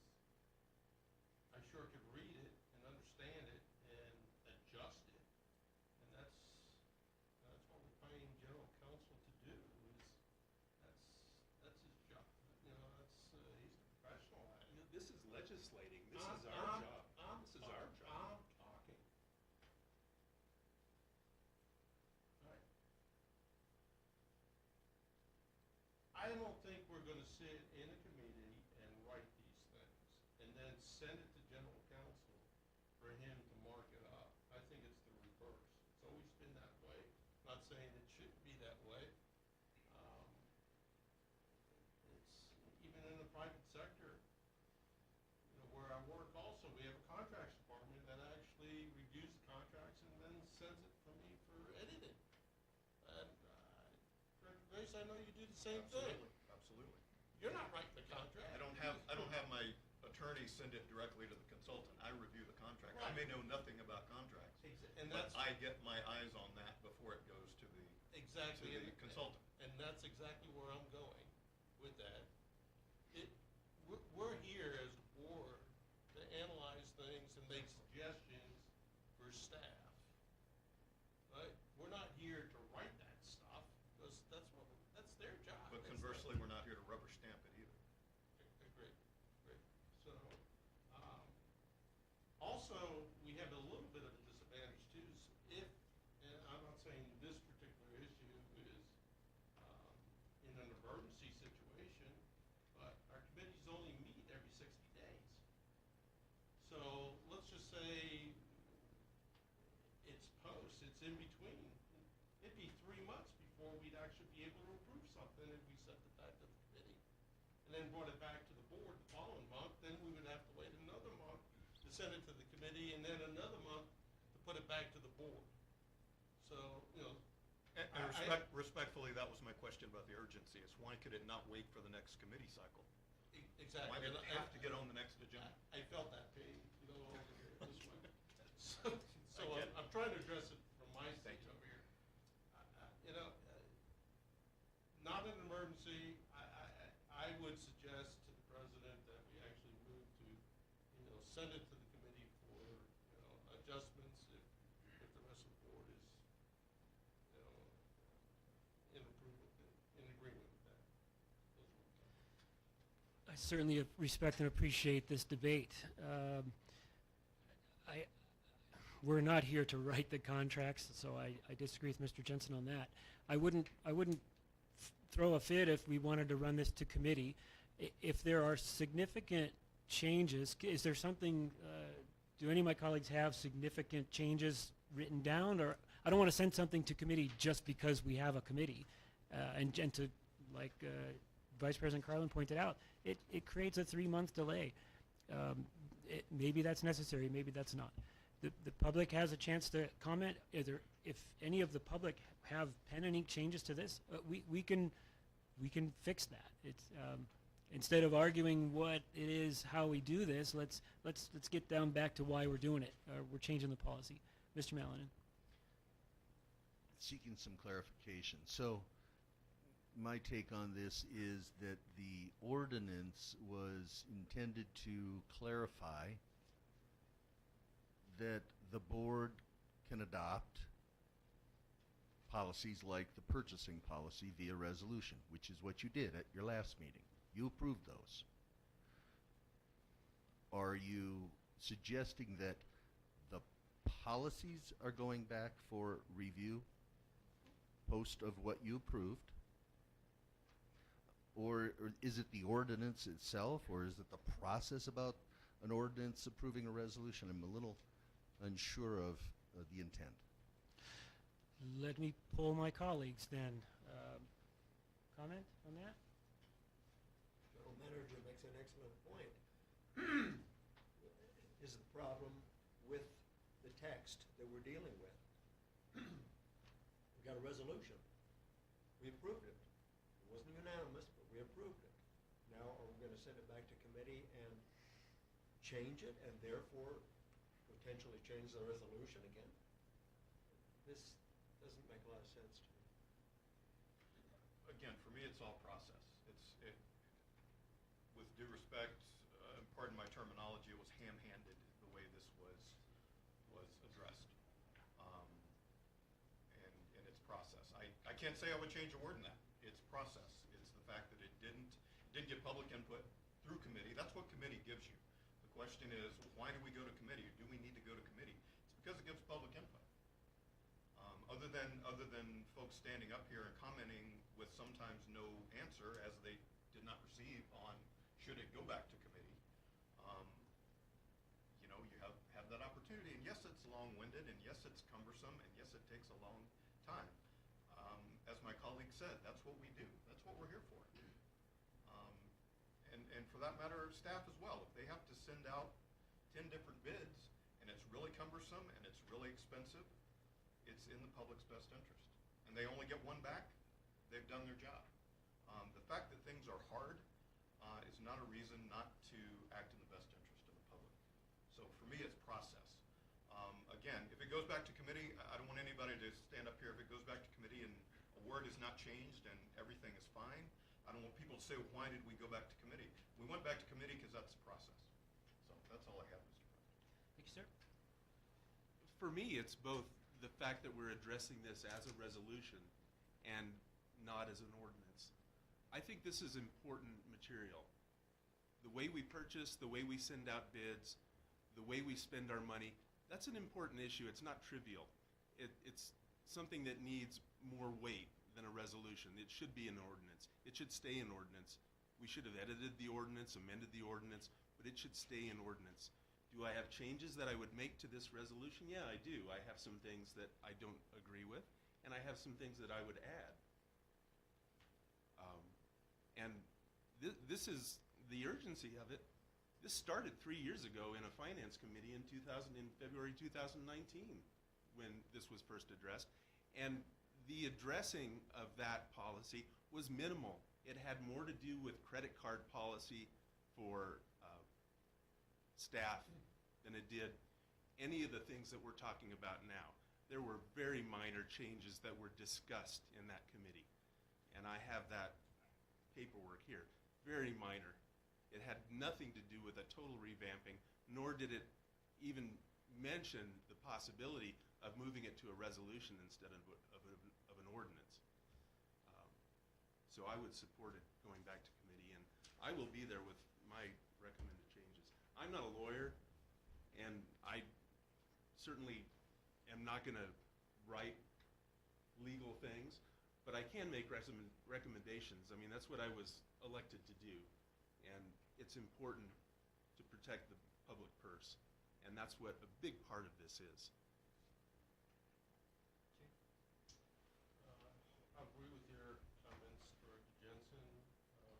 Director Grace, very well stated. It's more the process.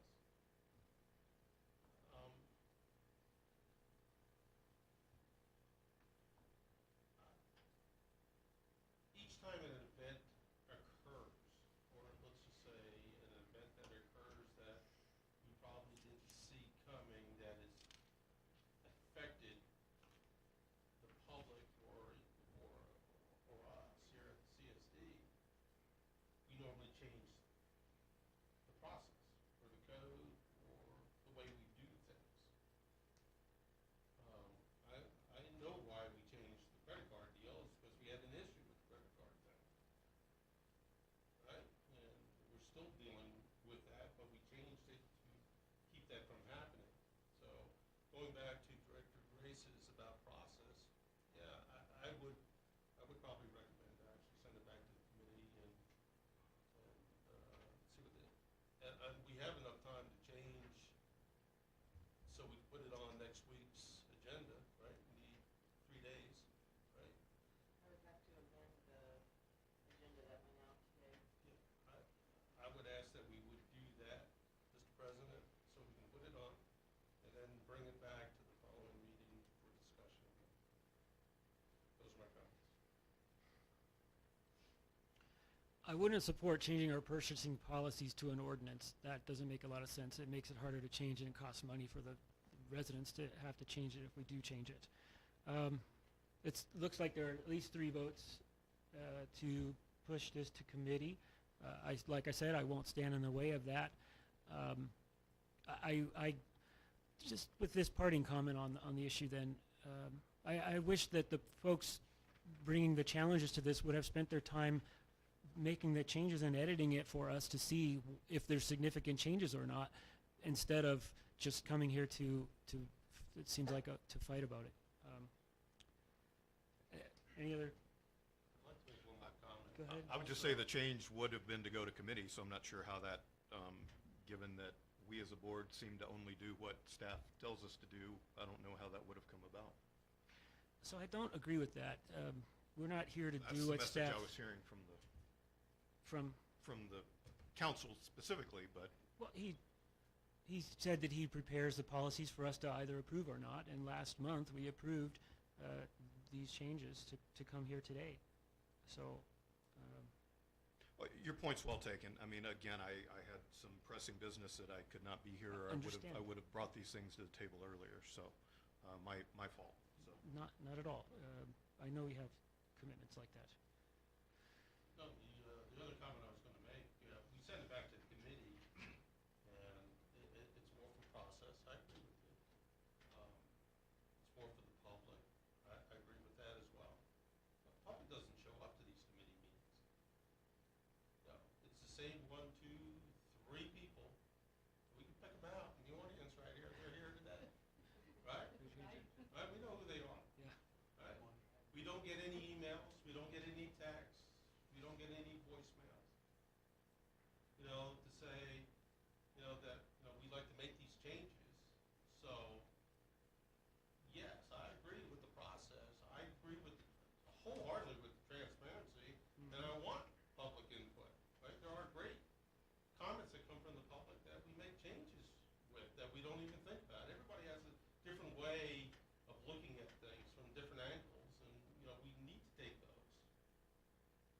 But we only have 2 or 3 people that are addressing it, you know, with what was it, 5,800 people living here or somewhere in there, right? That's not a good ratio to be public transparent. You know, other than, you know, we're sitting here in this meeting, we have, you know, 15, 20 people here. So, those are my last comments. So, get involved. Right. A healthy debate here, healthy discussion. I appreciate everyone's input on it. President? Yes, go ahead. Can I just ask a couple of points of clarification? Yes, sir. And first of all, Director Grace, I'm not sure what I said that made you think that I don't want you to review things. In fact, I thought I said that by moving this to policy and having it by resolution, committees can call it up anytime and review it. So, I think it's more an item of is that our burden to do that, which it sounds like it is, or is it something staff would do as a matter of course? And I'm just seeing this more and more often. I'm seeing the trend of here's what staff can do and we're gonna do, and here's what the board can do, and here's what you get to do. And it's not, I'm not impressed, so. okay. Well, again, I emphasize that you're the legislative body. Your decisions on resolutions or ordinances is what controls. We just bring them to you. So I can't stress that enough. So I'm a little bit unclear, though, what the action is. This was an ordinance to amend the code with these specific amendments. If the board wants to refer to committee, just ask for clarification so the committee knows what its assignment is. Is it to review this ordinance, or is it to review this ordinance and also go back and review the purchasing policy? I'll just ask for that clarification so everybody's clear, because again, it's the board's prerogative to send things to the committee, and the reason that was in the code was so that the committee work could be very clear too, so that things weren't spent time in committee only to bring it to the board, and the board doesn't want to even consider it. So that's just some historical background of why the process is like that. It starts with the board and goes down to the committee. So just want you to all be clear what you want us to do or what we can do to assist in that process. Okay, so Charles, what do you want to send back to committee? Which committee, and what do you want to send? Well, it should go back to where it began at the Finance Committee, and it should start with the resolution itself, as the policy itself. Okay. You know, the resolution was about changing the policy, which was in ordinance. So whether you move it, because it's already in ordinance. So if you're moving it from ordinance to resolution, I don't care. I mean, it really doesn't matter. And he's right, it makes it easier to change later. But if it's in resolution right now, we need to change the policy itself. We need to go back to the beginning, to where the Finance Committee began 3 years ago, and review the policy, and then make the resolution off of those changes from the policy. Yes, review the purchasing policy, make any changes that we think need to be made. Are there some common sense ones that can be made? Absolutely. Are they incorporated into this resolution? Yes, they are. I have some problems with some wording and things like that, and I'd be happy to provide that, and I will. And I think there's some additions that need to be there, like, you know, there should be a provision in there about not tailoring bids so that only one company can actually put a bid on an item. And that's what we did with Axon. That was the only company that could provide both tasers and body cameras. If we had split that up, we would have had a much lower price for body cameras, and whether we needed tasers or not is a whole other story. But it needs to go back for the purchasing policy itself to be reviewed. How does everyone feel about that? Yes, Jay? Cherry? That's 3 anyway. All right. Does staff understand the direction here? Okay. So I'm just as a matter of procedure, I'll call for a motion, but I don't think I'll get one. I don't think you need to call it. I think Okay. we'll treat it as the ordinance is being tabled, and the purchasing Do we- policy is going to be referred to the committee. To the Finance Committee. Do we need to make a motion to officially table item F on the agenda? I think both of those actions, tabling it and then voting on the referral. Separately?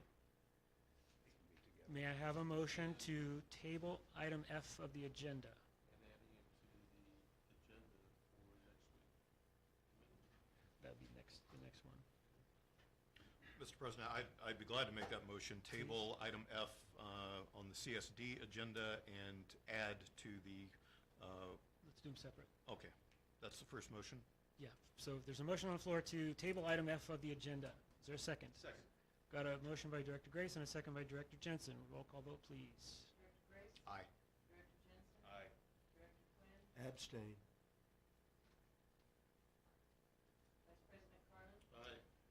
President Han? I'll I'll support it. I'll say aye as well. So that motion carries 4-0 with one abstention of Director Quinn. And would any of my colleagues like to push a motion to take this regulation to the Finance Committee for this coming Finance Committee? Is that clear enough, Christie? Again, when you say this, I think you're referring to the previously adopted resolution on the purchasing policy, not the ordinance per se. Okay. Christie? Good with that? Is there a motion to do that? Second. I have a motion by Vice President Carlin and a second by Director Grace. Roll call vote, please. Director Grace? Aye. Director Jensen? Aye. Director Quinn? Abstain. Vice President Carlin? Aye. President Tom? Aye. That motion passes 4-0 with one abstention, with Director Quinn abstaining. Information and discussion items. A, new resident guide. Staff, please. Mr. President, members of the board, wanted to bring this forward to you. One of the things we hope we are doing is continuing to improve in our communications to our residents, and this is an example of trying to share information with our new residents. So, as you may know, we do give them a packet of information when they come to sign up for their utilities, and we would like to move forward by including what is called the new resident guide, and kudos to Megan Clark for creating this. It is, I think, all encompassing, though there are some additions yet to include. So you may have had an opportunity to review it in your packet, but we've cooperated and collaborated with the association to provide information about them and their operations. And so this is really kind of a show and tell. We get it into the packet, we'll get it onto the website. Our intent is to provide it to our new residents in a booklet form, and not to every home, because there is a cost, and you know, we're going to try to minimize that by utilizing our website and posting it there. So I thought it might be good for our board and for our public to see it, and for our viewing audience to see it, and for them to know it's available. Even in its draft form, there's a couple new tweaks I think Megan's going to make. So Christie has a comment. What I have up on the screen is the new improved version tweaked. So I will provide that updated, the package. Thank you. Is it done, Megan? You still got some more? I won't know until you tell me it's done. So we're really close. We'll talk tomorrow. And so that was all, Mr. President, unless there were some questions about it. Thank you, sir. Questions or comments from the public? Yes, Jiva.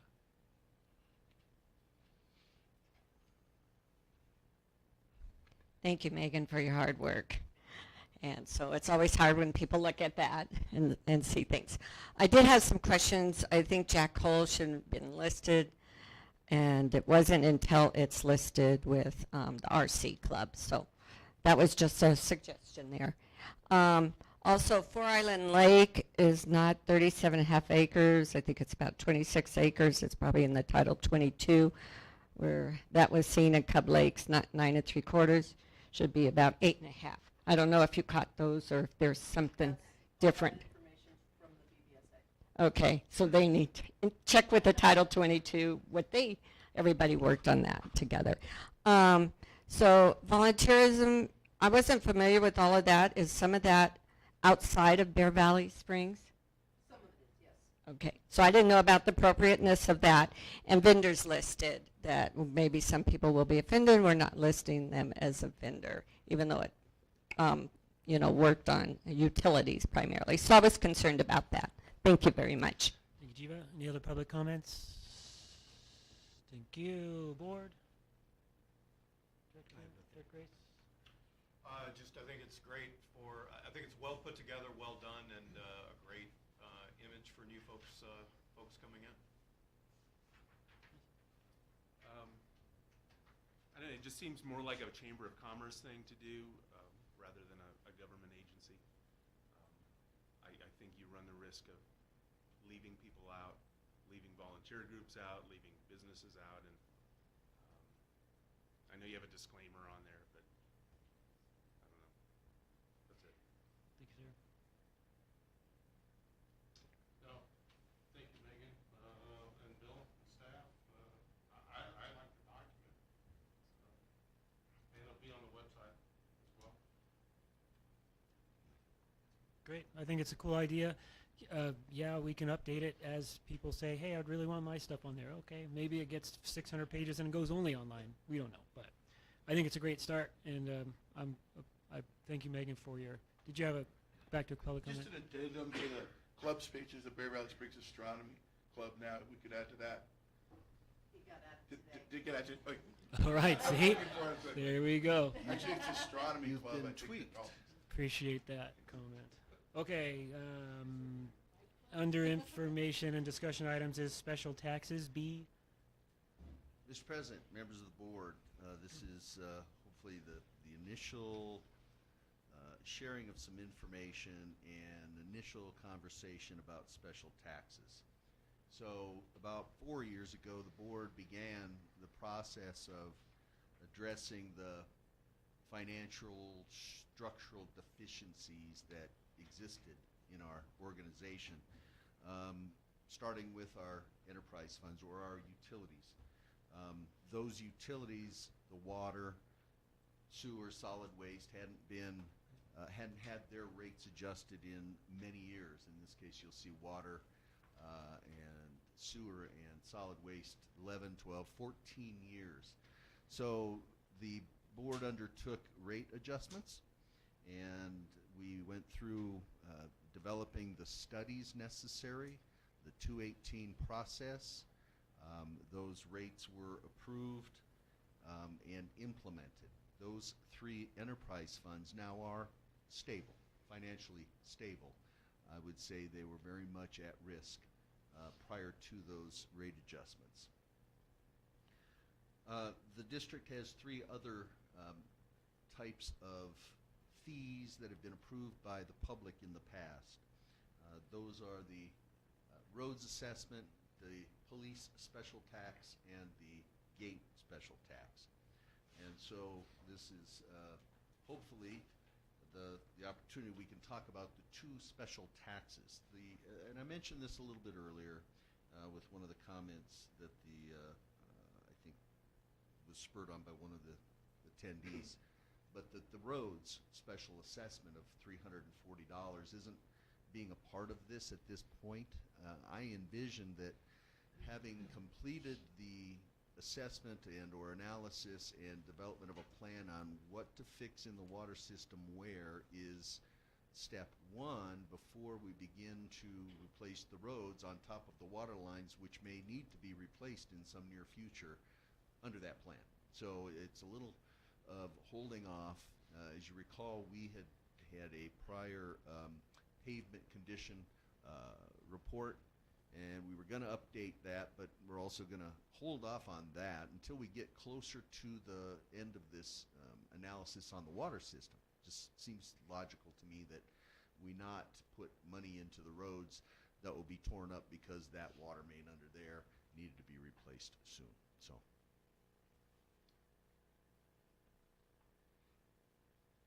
So currently the police tax is $80. That was initially much higher, but it was established in 1996. When it was established, it generated 62% of the budget for the police department. And so 26 years later, it generates about 15%. Some of the number crunching we've been doing, we've seen that the average increase on the budget for the police department is about 6.3%. Meanwhile, the gate special tax, well, let's take a look. You have the next one is the chart, and maybe graphically this shows what's been happening over the last 26 years. And you'll note the little toe on the left side that goes up. The police tax used to be much higher until it went through a vote back in '96.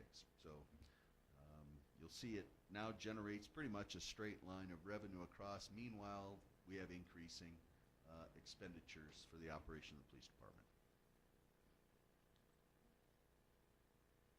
So the gate tax is $75 per parcel, established in 2006, so 16 years ago. It, when created, generated 92% of the gate operating expenses. Now it's about 40%, and over the 16 years, it has gone up on an average about 7.6%. And this is what, no, that's police, Christie. Oh, that's mine, sorry. This is what that one looks like. So, you know, the graph goes back all the way back to the '96, but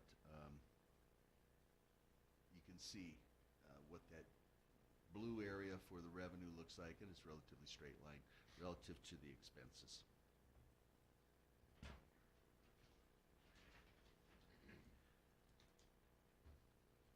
So the gate budget has gone up on average 7.6%.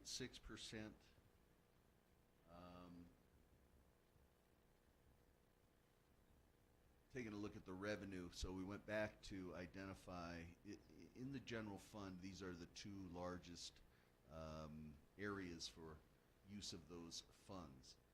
So one of the other and biggest is the property tax revenue that we receive. So we took a look back in time to see what that has done, and you'll see that since the gate tax was established, the property tax revenues have increased about 3.8%. And since 26 years ago for the police tax, it about 4.4. So the upshot of that is that the expenses are outpacing the revenue because A, the special taxes are flat, they've not changed at all, and then the increases in the property tax is not keeping pace with the average expenses over the course of the 16 or 26 years.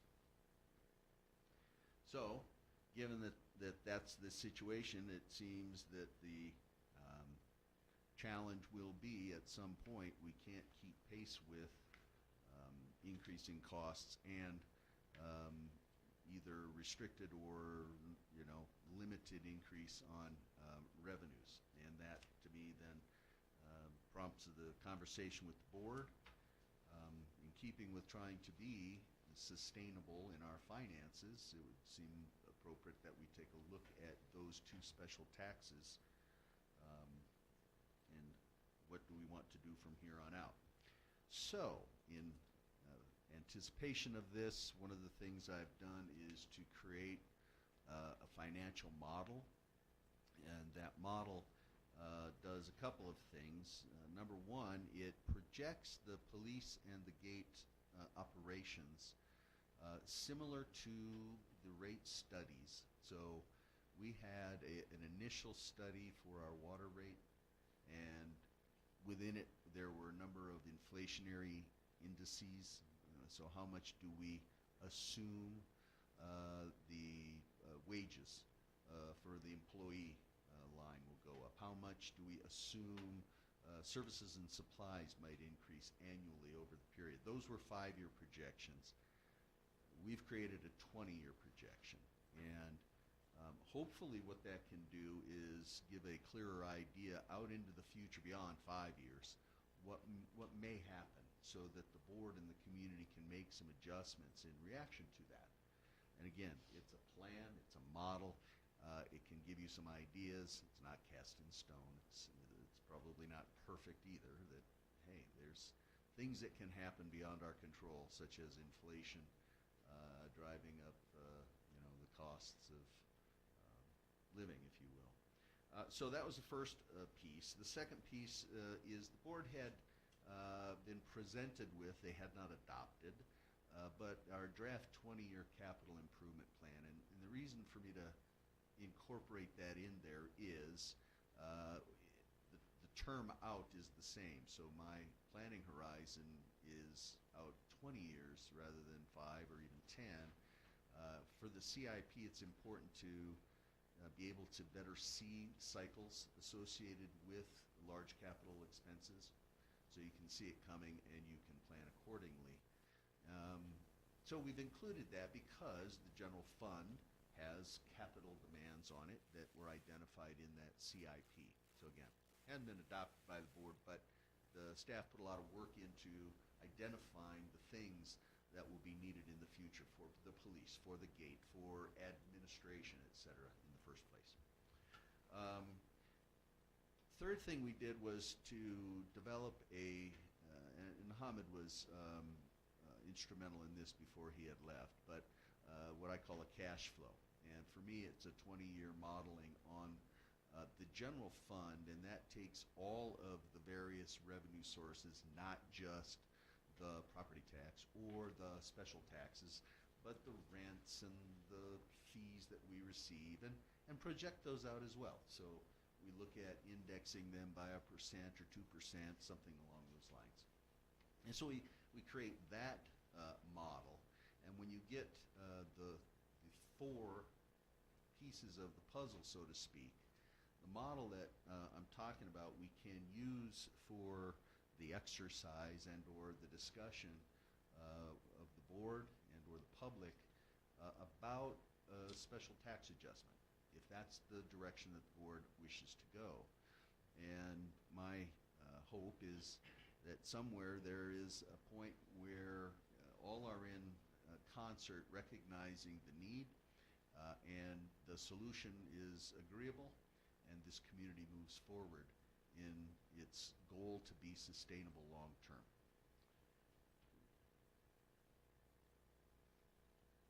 So let's take a look at that as an example.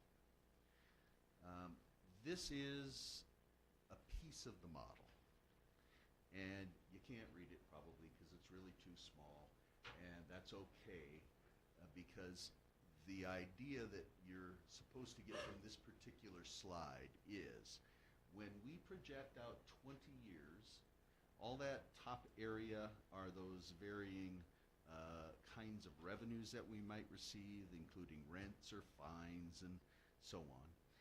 And down below you'll see there's a expenditures line. I want to bring the attention here to what this model says.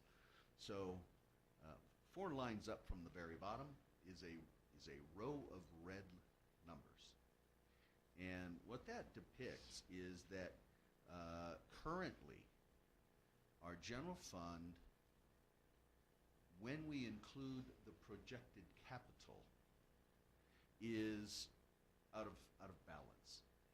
Our revenues, our expenses, and the real caveat asterisk here is with the capital goes into the red, which is, I would say, a signal, but it's not a serious thing yet.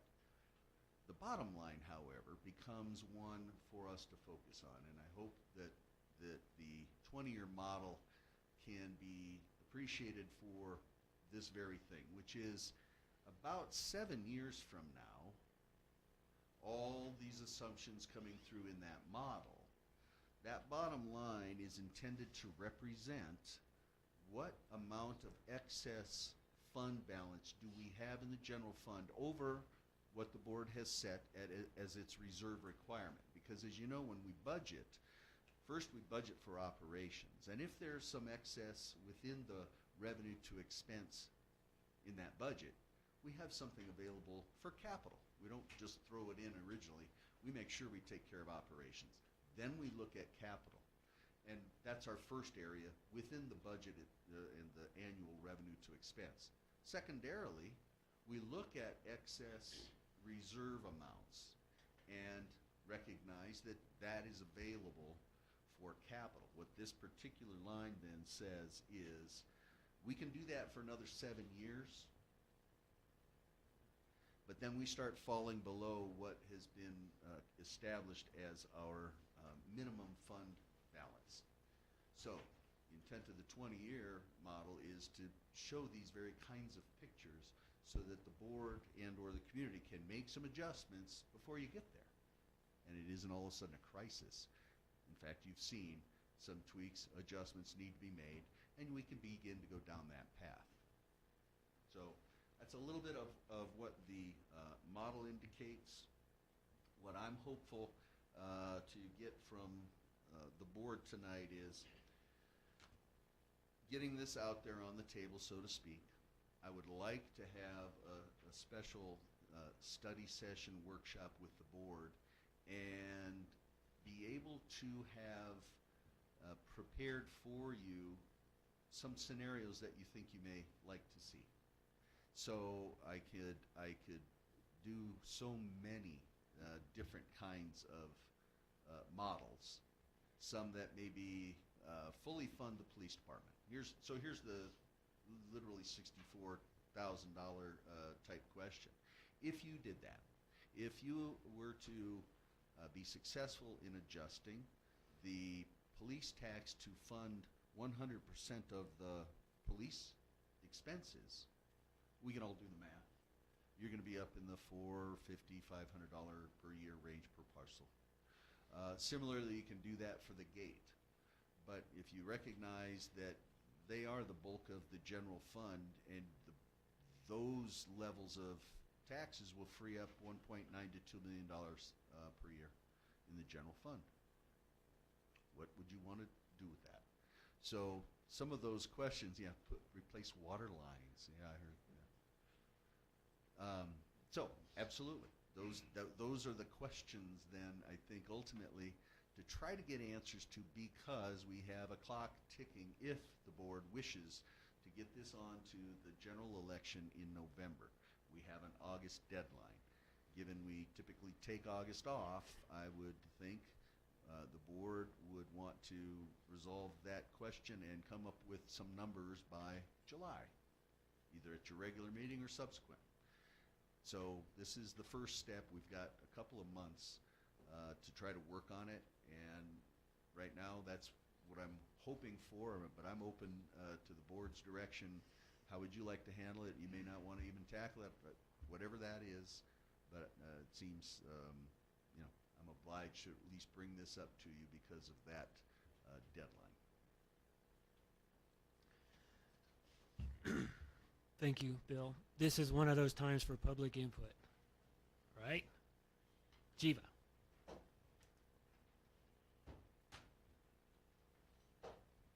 Thank you, Bill. You gave me plenty of questions, and I appreciate that.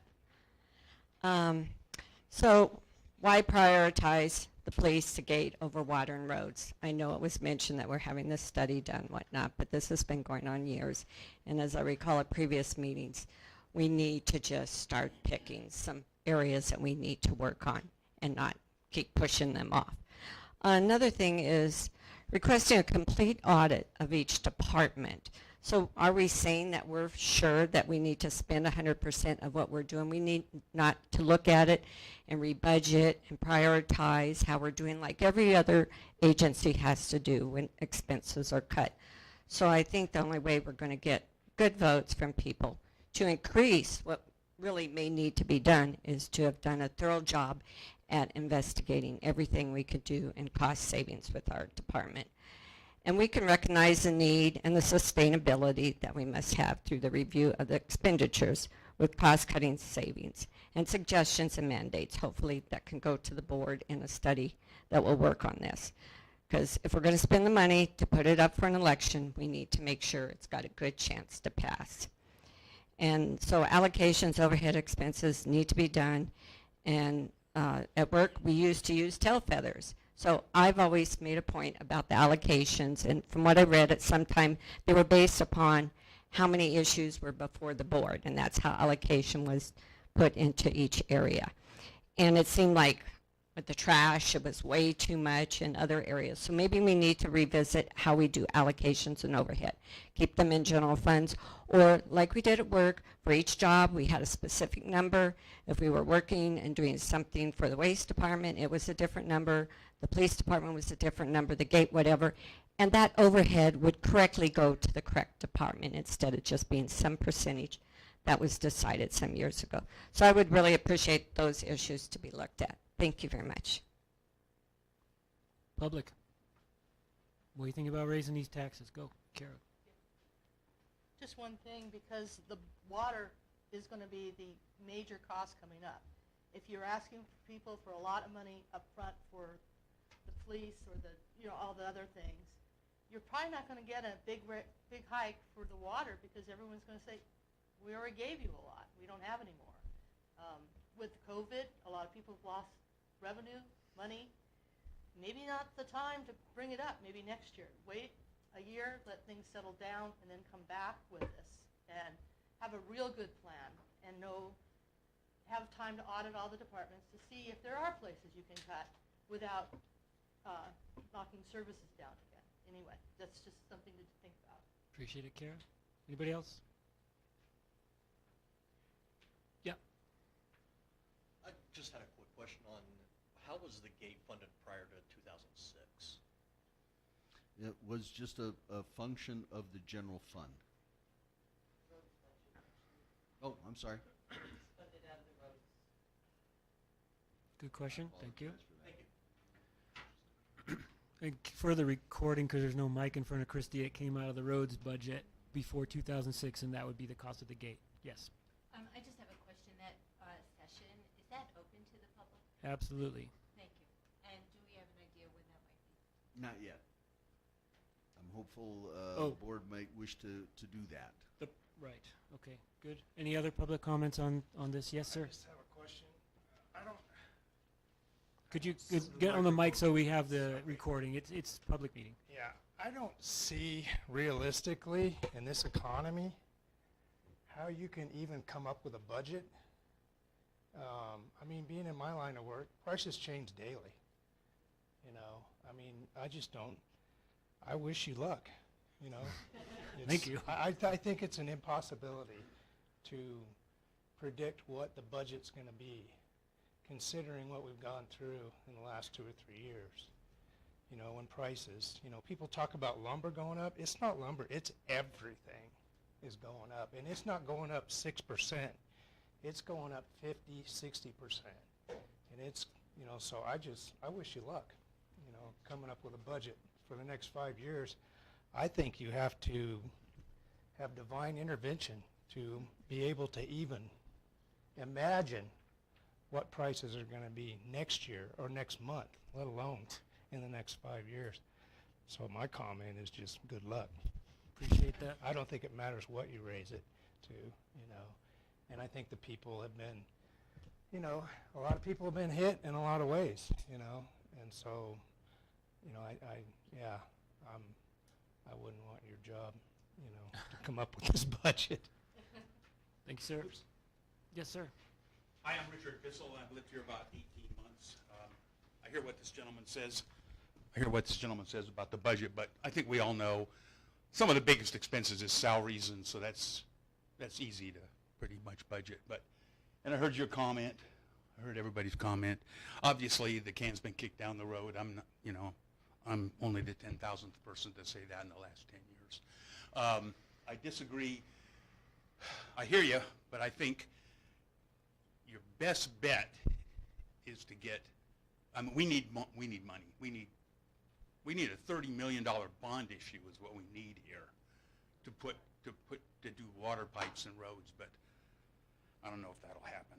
Anyway, I think there's a lot of interest in the police and the gates, and despite your comment, I think you're going to get the most bang for your buck, the most people that'll vote for increasing to fund the police and to fund the gate. I think they're just more closer to people's hearts. I may be wrong, but if you say, well, we're going to charge you $500 a year to fix the roads or to fix the water pipes, most people probably know that's necessary. But again, just my gut feeling, you got a better chance to fund the police and the gate. I think you could make the hurt, so to speak, less if you peel off the burdens that are put on by administration and general services and show what the true cost of operating the gate, and maybe just peel it down to salaries. Let the new police car be funded out of the general fund, which is now going to have more money in it because it's not going to be supporting those other things. But to tell people, this is what it costs to run the police department for say salaries and benefits. And here's what it costs to run the gate for salaries and benefits, CalPERS, Social Security, you know, whatever all that stuff is. And because now the general fund is going to have a couple $1 million more in it, and let the capital expenditures be done that way anyway. Instead of telling people it's going to cost them $500 for the police department, you tell them it's only $350. Now we know that won't buy a new police car 2 years down the road, but it will pay all the salaries. So anyway, that's just my comment. Thank you, sir. Yes.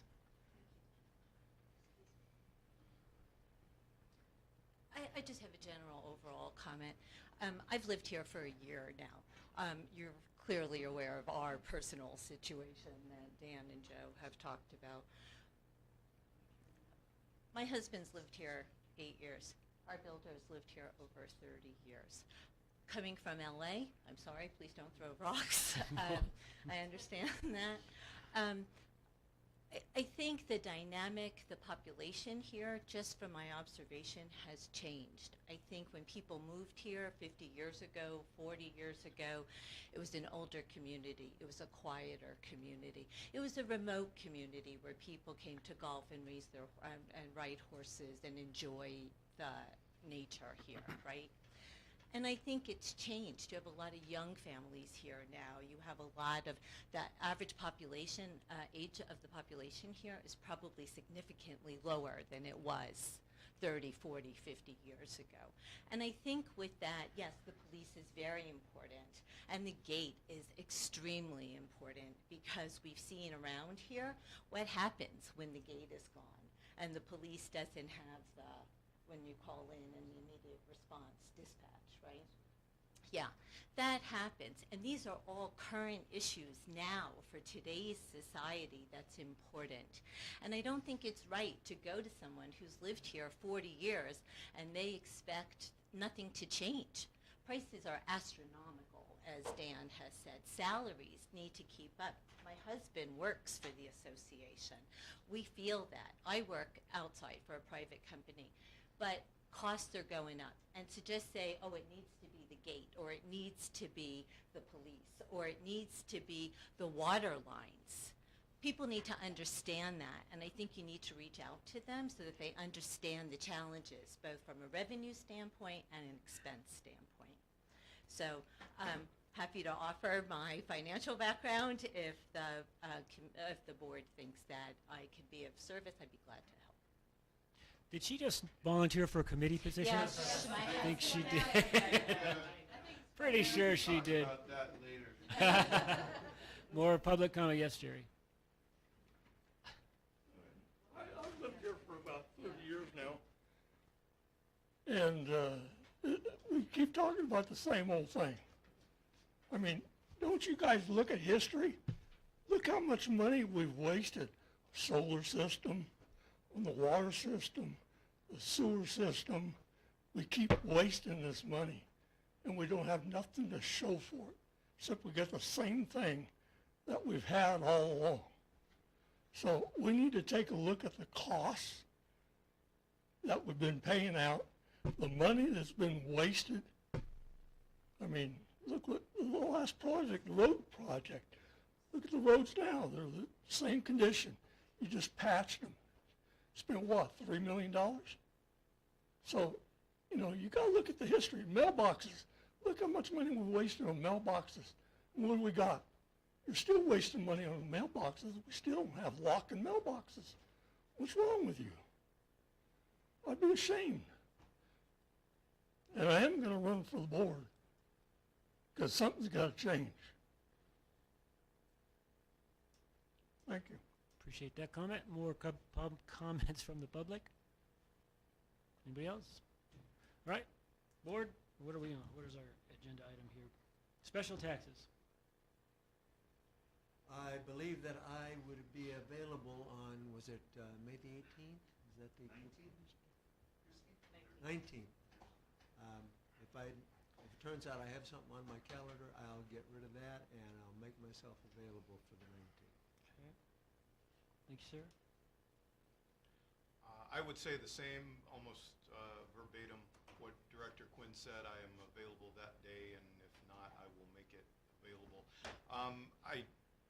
a lot of sensitivity to everything that's been said. I mean, I'm in the development and construction industry. We see steel roof structure, PVC pipe going up, you know, so I get that, and Ms. Cooper's comment as well.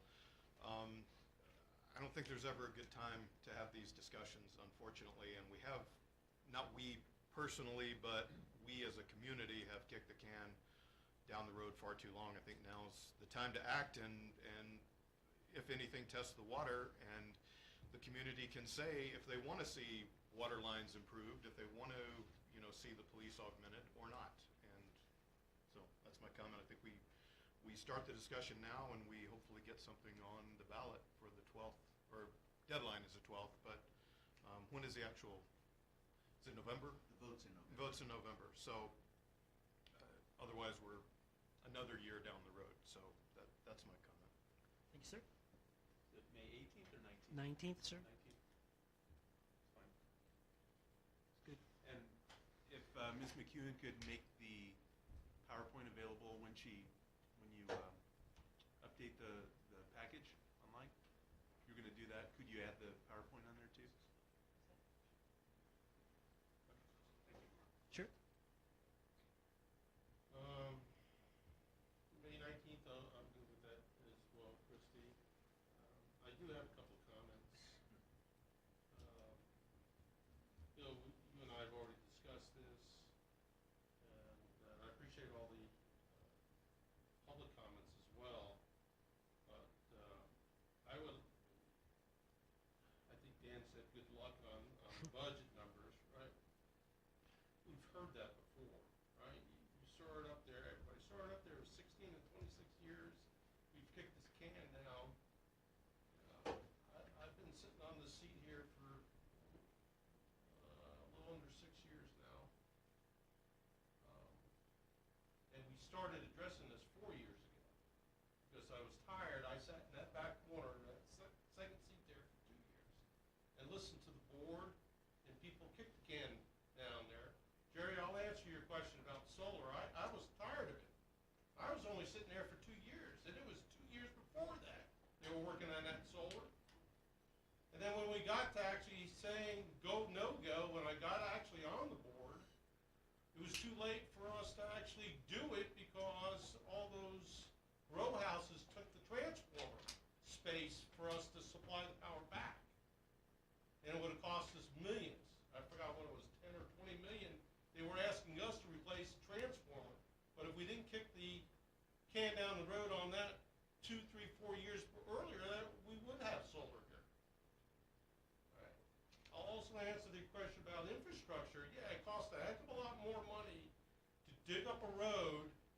Dan knows this, and the contractors know this. Dig up a road, fix a line, backfill it, compact it, patch it back, than it is to replace it all. Well, where are we going to get that money to replace 110 miles of underground utility, right? Wait a minute, I'm finishing. It's my conversation here, my comment. When we paved the roads here, that was my comment. How does the underground utilities look before we pave? Because I sure as heck didn't want to pave is it 13 miles? What was it, 10, 12, 13? 7, sorry. Double in size. Maybe that was the original bid. 7 miles over there, and we got to go on it that all the underground utilities were good, all the mains were good, all the valves were exercised. So we did do our homework there, on there. We had poor construction on the asphalt, and we were actually in a lawsuit with it right now. Right? It's not going to fix itself tomorrow. It'll be years before they fix it. And who's suffering? The people that are actually in this community, and we spent millions of dollars on it. So, yes, we're not kicking the can down the road, and I'm not going to kick, I'm sorry, Kara, we're not going to kick the can down. As long as I'm sitting on this desk here, I'm not going to do it. I'm only one of 5 here, but, you know, the public's here. Right? You're right about the demographics, and I said that many years ago. Our demographics have changed substantially. We don't have the retired or the second home scenario here anymore, especially in the last 2 years. right, in COVID, where we were ranked number 2 in the country as the work from home area, right? Who doesn't want to come from LA, right? Exactly. Cost of living is substantially less here, right, than it is in Los Angeles, and you don't have to deal with the 405. So, oh, that's right, we don't even have a stop sign here, right? A stoplight here, right? But that's not where we're going. We're not going to kick the can down the road anymore. We're going to right-size the ship as we did with the 3 funds that Bill put up already. So we are doing those things, right? So my suggestion, and it came here, and I was thinking about it, and it was a good suggestion, is that, yeah, we do look at, finding a way to approve the taxes for the gate and the police department, and take that extra 1.5+ million dollars and pay for the bond to fix the infrastructure, the underground utilities of water and the roads. So that I'm sure we could do a lot of damage with, $1.5 million plus in the general fund, right? We have to raise something, right? Even if we had the scenario of raising those, the taxes by 1% every year for the last 26 years, we would still be in the same boat that we are today. We wouldn't be. We'd probably be closer to being right-sized than we're not over there. So, I'm going to go back to a conversation, Bill, that we had. I would ask that we put out an RFP. It has nothing to do with the study here, an RFP, and get some proposals to outsource the gate. That's my suggestion here. The board can back it or not. It doesn't hurt us to go out there and get 4 or 5, 10 proposals for something to do it, to see exactly what they're going to charge us and what we're going to get for it. It has nothing to do with us adjusting the budget. We still need to adjust the budget, right? We're not going to wait for this. We're going to keep going on this. And the same thing, I would actually ask, we go down to and ask Youngblood to revise his estimate on taking over the police department. Sorry, Chief, but I would like to know what the cost is. It wasn't cost, it wasn't, we looked at the cost of the police department, the cost of the dispatch, made sense to save $400,000 to $500,000 back then to remove the dispatch department. But, many years forward, we lost a lot of that personal service that those dispatchers had in our community here. And that is they gave a little bit more to the community here, right? We're a specialized community. Horse got away. Well, what color is it? Oh, that's Susie's horse. Let me call her, right? They know because they live here. They've been here for 20, 30, 40 years. And they were our dispatchers. So, yeah, we saved $400,000 or $500,000, which is a huge savings to the public, and it's costing us $100 now.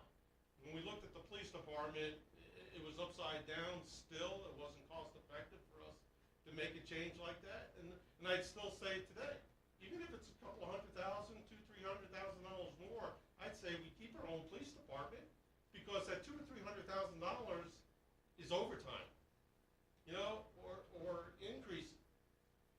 Those are my personal opinion. I'd rather have my own police department here, where we get 10, 15, 20-minute service versus somebody, the sheriff's department coming from wherever.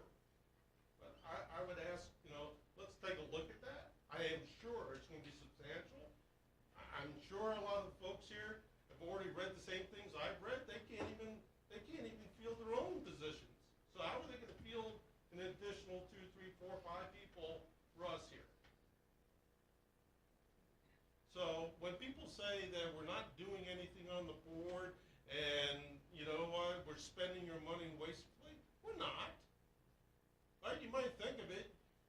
As I said, I sat in that second seat in the corner for 2 years and thought the same thing until you actually get on here and you understand that, hey, you know what, we are making progress here.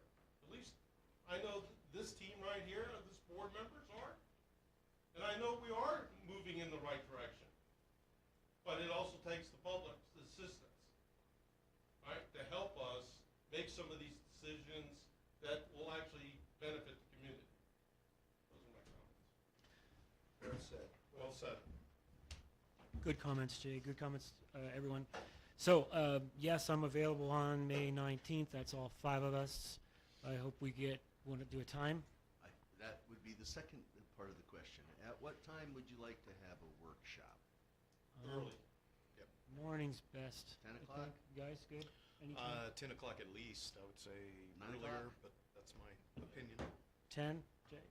I'd say 6 o'clock, so we have more public involvement. 6 p.m. Okay, interesting comment. So go ahead. And with all due respect, hopefully part of this is the board doing work. And we've had workshops, with all due respect to the public. Part of this is to get your engagement on it. There will be more time for discussions and or input, but I want to make sure it's not just viewed as the opportunity for public input, because what I'm hopeful of is that you each can share with me some scenarios that you would like to have modeled going into that. So, as an example, some of you may think indexing is appropriate. That, you know what, it ought to go up 1%, 2%, some percent every year. And we can model that. You may also look at it as, well, what if it only went up $5 a year? You know, we could do those things. I'd like to try to keep it down because there's an infinite number, perhaps, maybe not infinite, but a lot of variables. So if you could give us that, then the board, we can talk about some of those, kind of narrow down the scope. I've heard some of these comments, and I think have laid the groundwork. It could go from just leveling out what we spend to generating more money for something. And I'd like to focus. So if that comes across right, with all due respect to focus on the board's conversation about these models and the issues at hand, first and foremost, then I think trying to get some input about, not everything, but on kind of where you're coming from. I'll stop there. Okay, that's a fair point. With that in mind, times? Same thing all day, any day? 9 or 10 in the morning is fine. Jay? Hey, I'm an early guy, 7, 8 o'clock. 9 o'clock, you're already having lunch, Terry. No, I'm just out of my pajamas, actually. Charles? I'm available anytime that day, but I would still rather it be a time that the general public could be there. And I take your point. Do I have to decide? Because No, the board, How about 8 o'clock? pick one. 8:30. 8:30? I would say 8:30. You could come in your pajamas, Terry. Okay. So, right, so go ahead. I appreciate the time, and then I would appreciate if you could perhaps individually limit your scenarios to 4. Okay. Right. Because that means I'll have, maybe some will be duplicates, but it should really spur on the conversation of seeing the breadth of ideas from those, and we can go through it, and that's why I made the model, is for this purpose of being able to better understand what some of these adjustments mean. Okay. Right, so 8:30 on that day, the May 19th.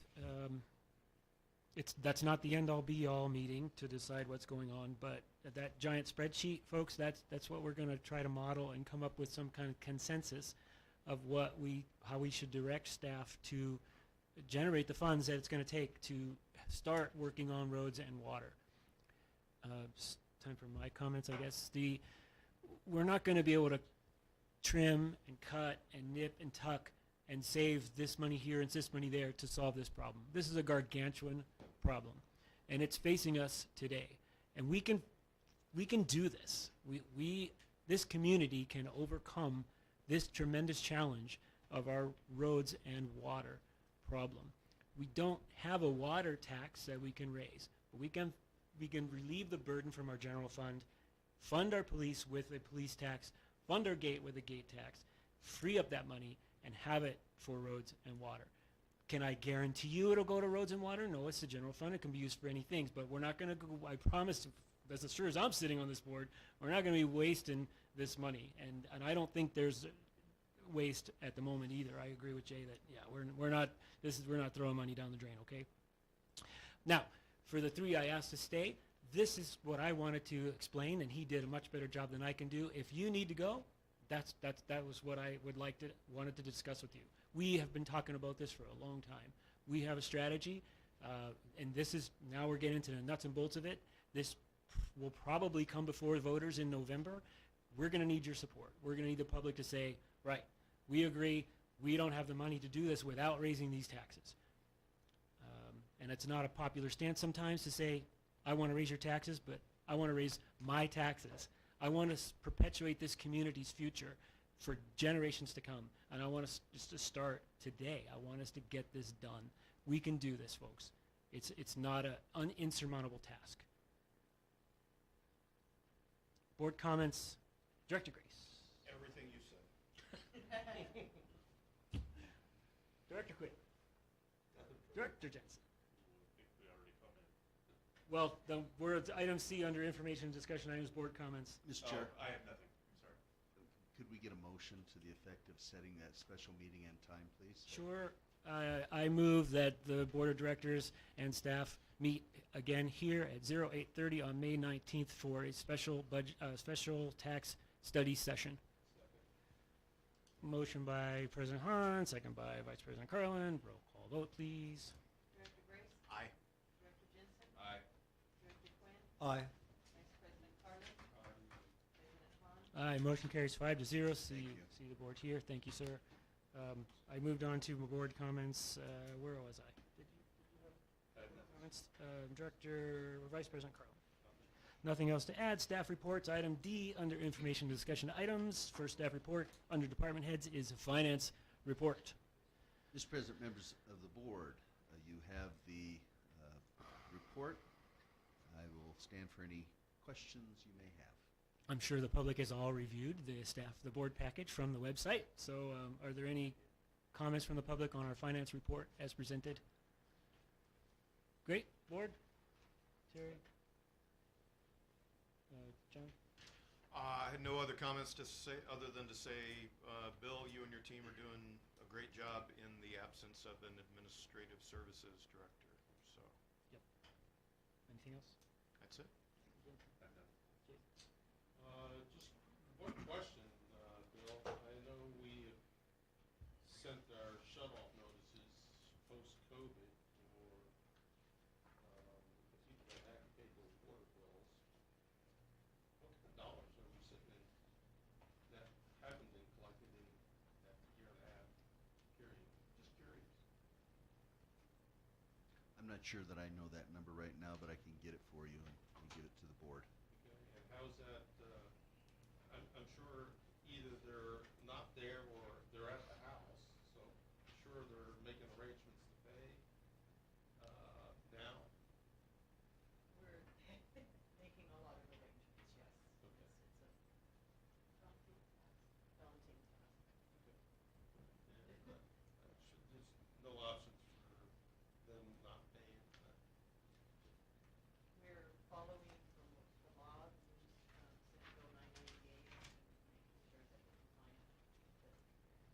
okay, that's it. Thank you, sir. Nothing on finance report, public works report. Mr. President, members of the board, you have our staff report, and we are available for any questions you may have. Public works report, public comment. Jiva.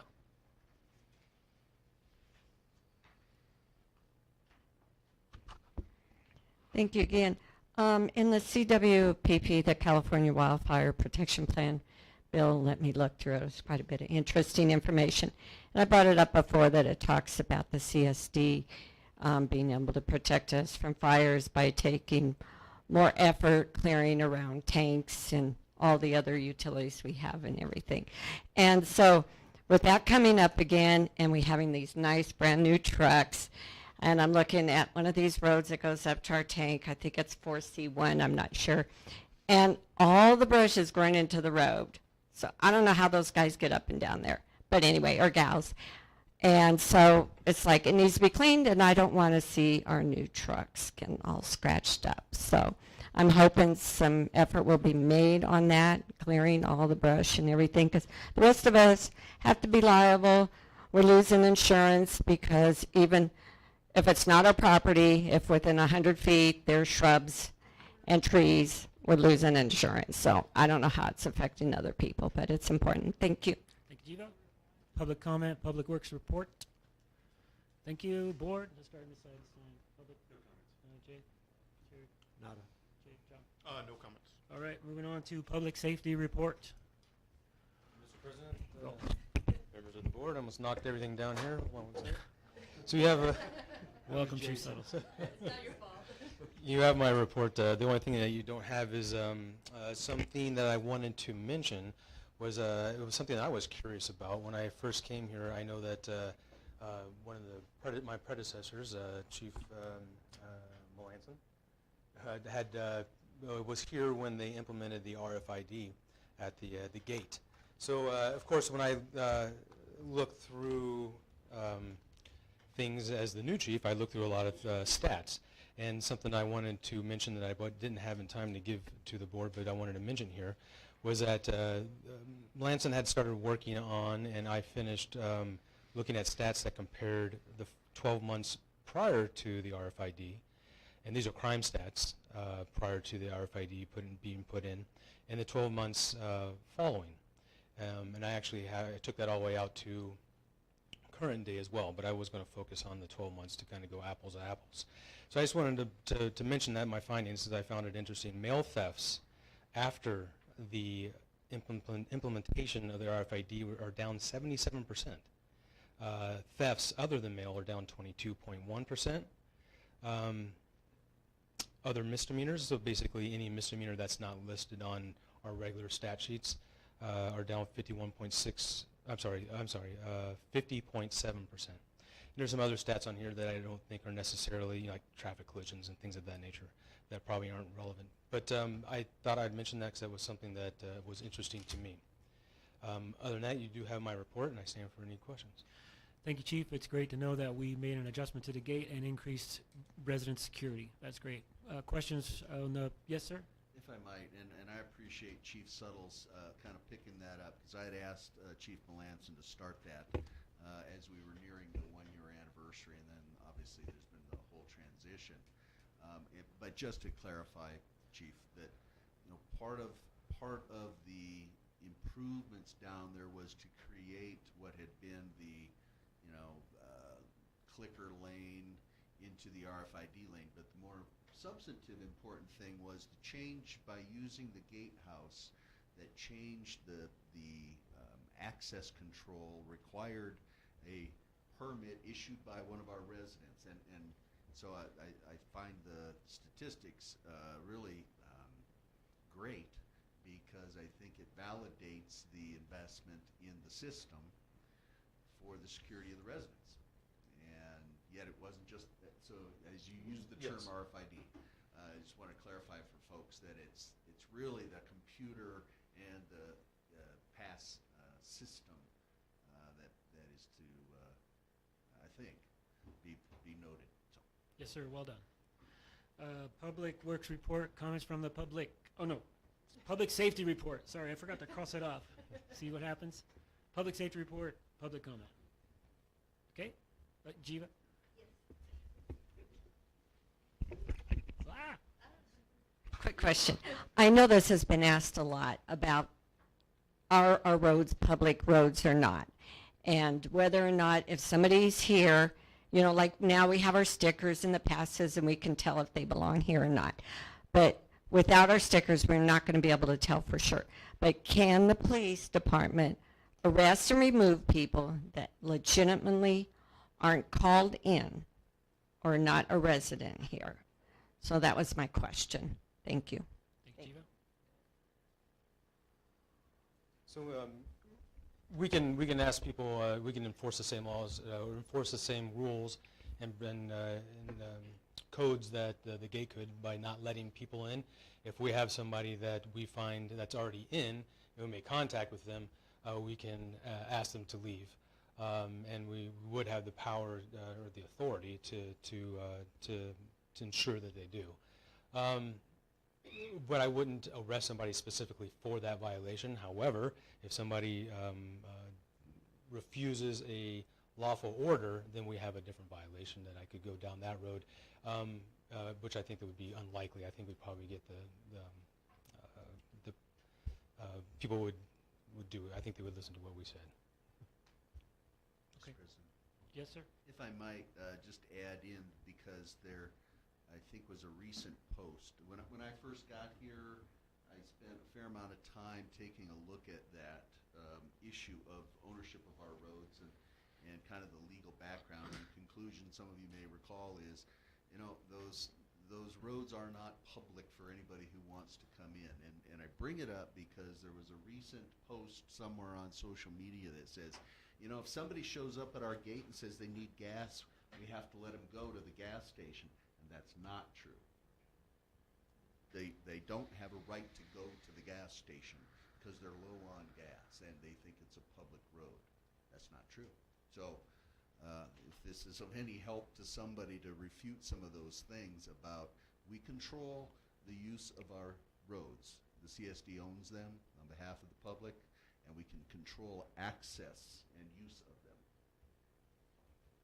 Thank you for that clarification. Were we moving to the board, or did you have more public? I think the board. Charles, you want to go first? Yeah, just to clarify, you can't stop people because you suspect they're here without a pass, right? Correct. I would need. Well, yeah, actually, yes, I could if I believe that if as enforcing the rules that they're not supposed to be here. Yes, I could. How would you know if someone is suspected of not having a pass? Well, I probably, based off of Jiva's question, if someone called in and reported, hey, there's somebody here, this person, they know this person's not supposed to be here, goes along the same lines as somebody calling in and saying, I see a driver, and this driver, my observations were they possibly could be a DUI driver, we can pull them over. It's along the same lines as that. Oh, that's a completely different story. Okay. You provided a taser inventory last month? Yes. And on 3 of the tasers it said turned in. Can you explain what that meant? It's with us, it's just turned into our armory.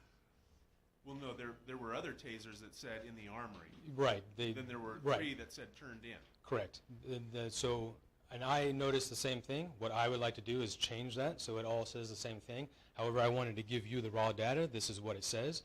And I agree with you that should have the same terminology. I'm assuming that perhaps a different person entered the inventory and used a different terminology. And that's something that I noticed on that as well. Okay, excellent. Thank you. Nothing else. Thank you, sir. Director Quinn? I have nothing. Thank you, Chief. Thank you. Chief, good evening.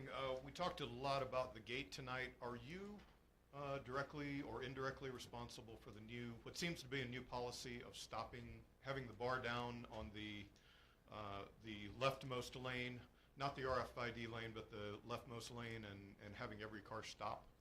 Indirectly, yes. It's a great change. I appreciate that. It's a long time coming. As somebody who has sailed through there late nights, Thursday nights, Wednesday nights in the past, it's very important. So congratulations. And if you're indirectly, yes. Who is the direct? Definitely. Obviously, the general manager had a lot to do with the planning of that, and my predecessors as well. That's great. It's a long time coming. I'm sure it's a burden to some, but in the name of security, it's very important. So, thank you, and thank you, Bill. If I might take the opportunity, so since Chief Suttles has come, he got the privilege and opportunity to watch the new system being installed. So we are ready to do some test runs on amenity cards. And so we just need to kind of get our partners over at the association to run some. I think the idea was there'd be, a little pilot opportunity. And then they've got to go do the heavy lifting, which is making amenity cards for every one of us that will then become become their key to enter.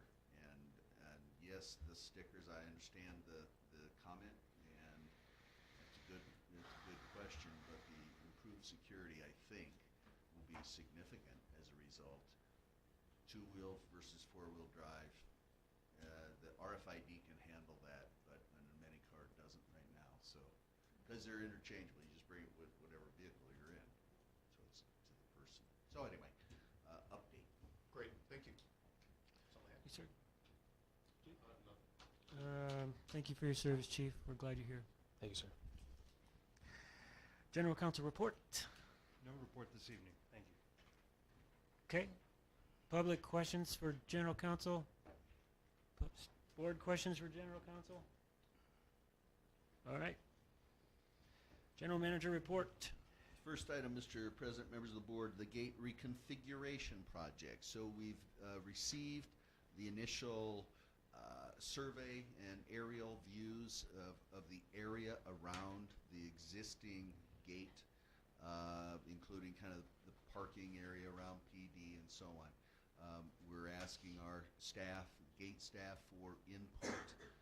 This is the cornerstone, or the genesis of this project. It is about redoing the entryway to make it a better entry exit, better flow, safer, modern, if you will, and using the full right-of-way that we own, which is shown there. So update on that.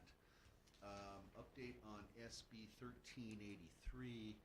This is the organics recycling, and we've sent off our request for an exemption. That exemption, and you may recall, General Counsel had the approach of talking with Cal Recycle regarding our exemption based on definitions, i.e. that we're not a jurisdiction under their regulations. And we've met with them, kind of worked through it. The result of that is we are making a request for an exemption based on elevation. What that means is hopefully they will recognize it. I know they did when we had other conversations, and we tried to explain to them the challenge after a really good snowfall for a garbage truck to try to get up and down our roads, much less our residents going an eighth of a mile with 4 different bins down to the curb, that we should get those exemptions. And because they're on elevation, they wouldn't be renewable at 5-year intervals like the population waiver would be. So we've sent that off. We're certainly optimistic based on our interactions that we will get those waivers for the entire community, so that our individual homeowners will not have to be recycling banana peels, as I call it. Unfortunately, Mr. Parks is not here, but we did receive notice that wells 31 and 32 have been approved by the state for connection to our water system. So this is one of those, hopefully, check the box about what has been accomplished. 2 new wells have been rehabilitated and put into the system that should generate somewhere on the order of 800 gallons per minute. That's a significant amount. As you heard earlier, we're moving forward on a rehabilitation project of 5 additional potable wells to add to that. The goal to improve our own self-sufficiency, reduce our dependency on Cummings Valley water, and reduce our costs. Lake Fill well number 10 is now complete and ready to go online as well, and that one goes directly over to Four Island Lake. We talked briefly about the bid package, and just that we've sent over our bid package plans and specifications that will go out to bid for review by engineering firm Provost and Pritchard down at Bakersfield. And that was kind of the conclusion of the interaction that we had with the Infrastructure Committee and its members. So we should be getting feedback on that anytime now. Another, I think, significant accomplishment, and it's taken us a while, but all of our emergency backup generators are installed and operable. And that's been a long time coming. And a significant improvement into the overall system and our ability to get water out of Cummings Valley up and to the pumps and to the very top areas of the mountain, and specifically those pneumatic tank served homes won't run out of water at 2 hours because we now have a generator there to keep the water going. We got to keep moving it up the hill, but when it gets up there, it'll keep going to those homes. And we have, folks that otherwise were getting boil notices when those power outages were happening. So that's really great, and a lot of work on Dawn's part and Will's part and staff's part to make that happen. So thank you. And then lastly, I heard the comment thanking us or complimenting us for the work while our administrative services director position was vacant. And we've gone through the recruitment and selection process for the replacement for Mr. Jones, and we have selected an individual. We have provided a conditional offer letter of employment, which has been accepted, which means we have someone coming, and I'll say, but for the last couple of pieces, which are some background and reference checks and some physical medical exam kind of checks. And then hopefully by the end of this month, we should have somebody in that chair, and I'll be thankful to tell you who that is when it's appropriate. That's my report, Mr. Chair. Thank you, sir. Well done report. Public comments on that. Great. Board comments. We'll go here again. Director Quinn. I have nothing. Director Report. Reyes. Thank you. I don't have Director Jensen. Vice President Carlin. Just a real quick question about the amenities card. Yeah. So they come up, maybe this is for the chief. They come up to the gate and they swipe the card, and does the attendant actually get a facial visual of the person? So it's a Or they can just hand it to anybody and scan the card and come on in? Mr. President, Vice President Carlin. So it's a proximity card, and it's so the card itself is something that they'll go through the visitor lane, the existing visitor lane. So they'll be in the lane that's closest to the attendant. The proximity card is the proximity reader is approximately 5 to 6 feet, maybe 7 feet back from the window, so the attendant will be looking directly at that person. So they will be able to see the individual. However, it's the card that it's reading.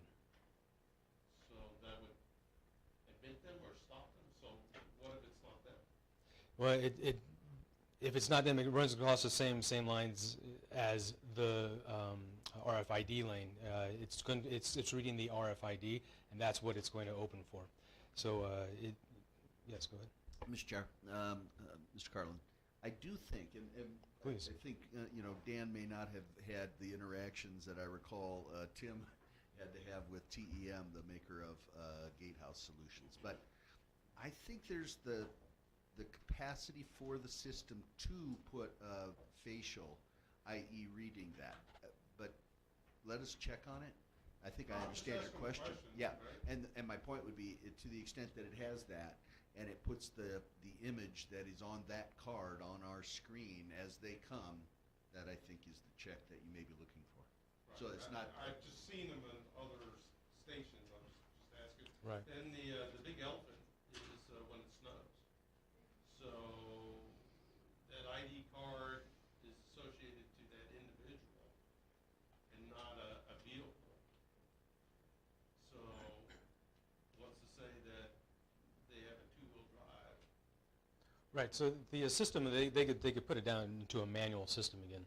So they would, if that way they could check each vehicle as they went through. Okay, and the same thing with the RFID gate. If that happened, if you didn't want the RFID lane to open up at all, we just shut that lane down. RFID already has 2- and 4-wheel drive capabilities. based on the RFID, which is different than an amending card. Again, that's something that, if we're going to flip that switch to keep people from going up Domino Hill where they shouldn't be, then we should probably put that out as a communication. Granted, we're coming into the summertime, but we might get a little Right. snow before that. Yeah. And then,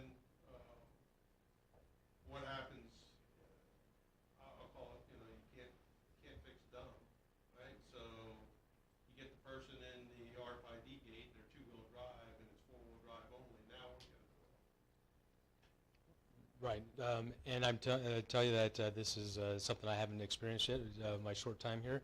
I know that that is something that they would have to deal with right now, so I would have to research what they No, do I'm now. just throwing them out there, just Yeah. for, since you're new at it. Yeah. You raised your hand to take over. You bet, yeah, yeah. Absolutely. Didn't mess it up, that's all. If we were to outsource gate operations, how would we enforce them to do the right thing? They may not understand. We got some temp there. He doesn't understand. It's a rhetorical question, but the temp they hired for this shift doesn't quite understand what Domino Hill is. Never seen Domino Hill, so that would you'd have to save a lot of money to convince me that outsourcing that is a good idea. That's all we have for general manager report. Future agenda items. We had the special board meeting for May 19th. Yeah. And then after a review and recommendation from the finance committee, the purchasing policy will be returned. Very well. Very well. Folks, I would like to, on behalf of my colleagues, wish everyone a pleasant Easter weekend and adjourn this meeting officially at 9:06. Everybody have a happy Easter.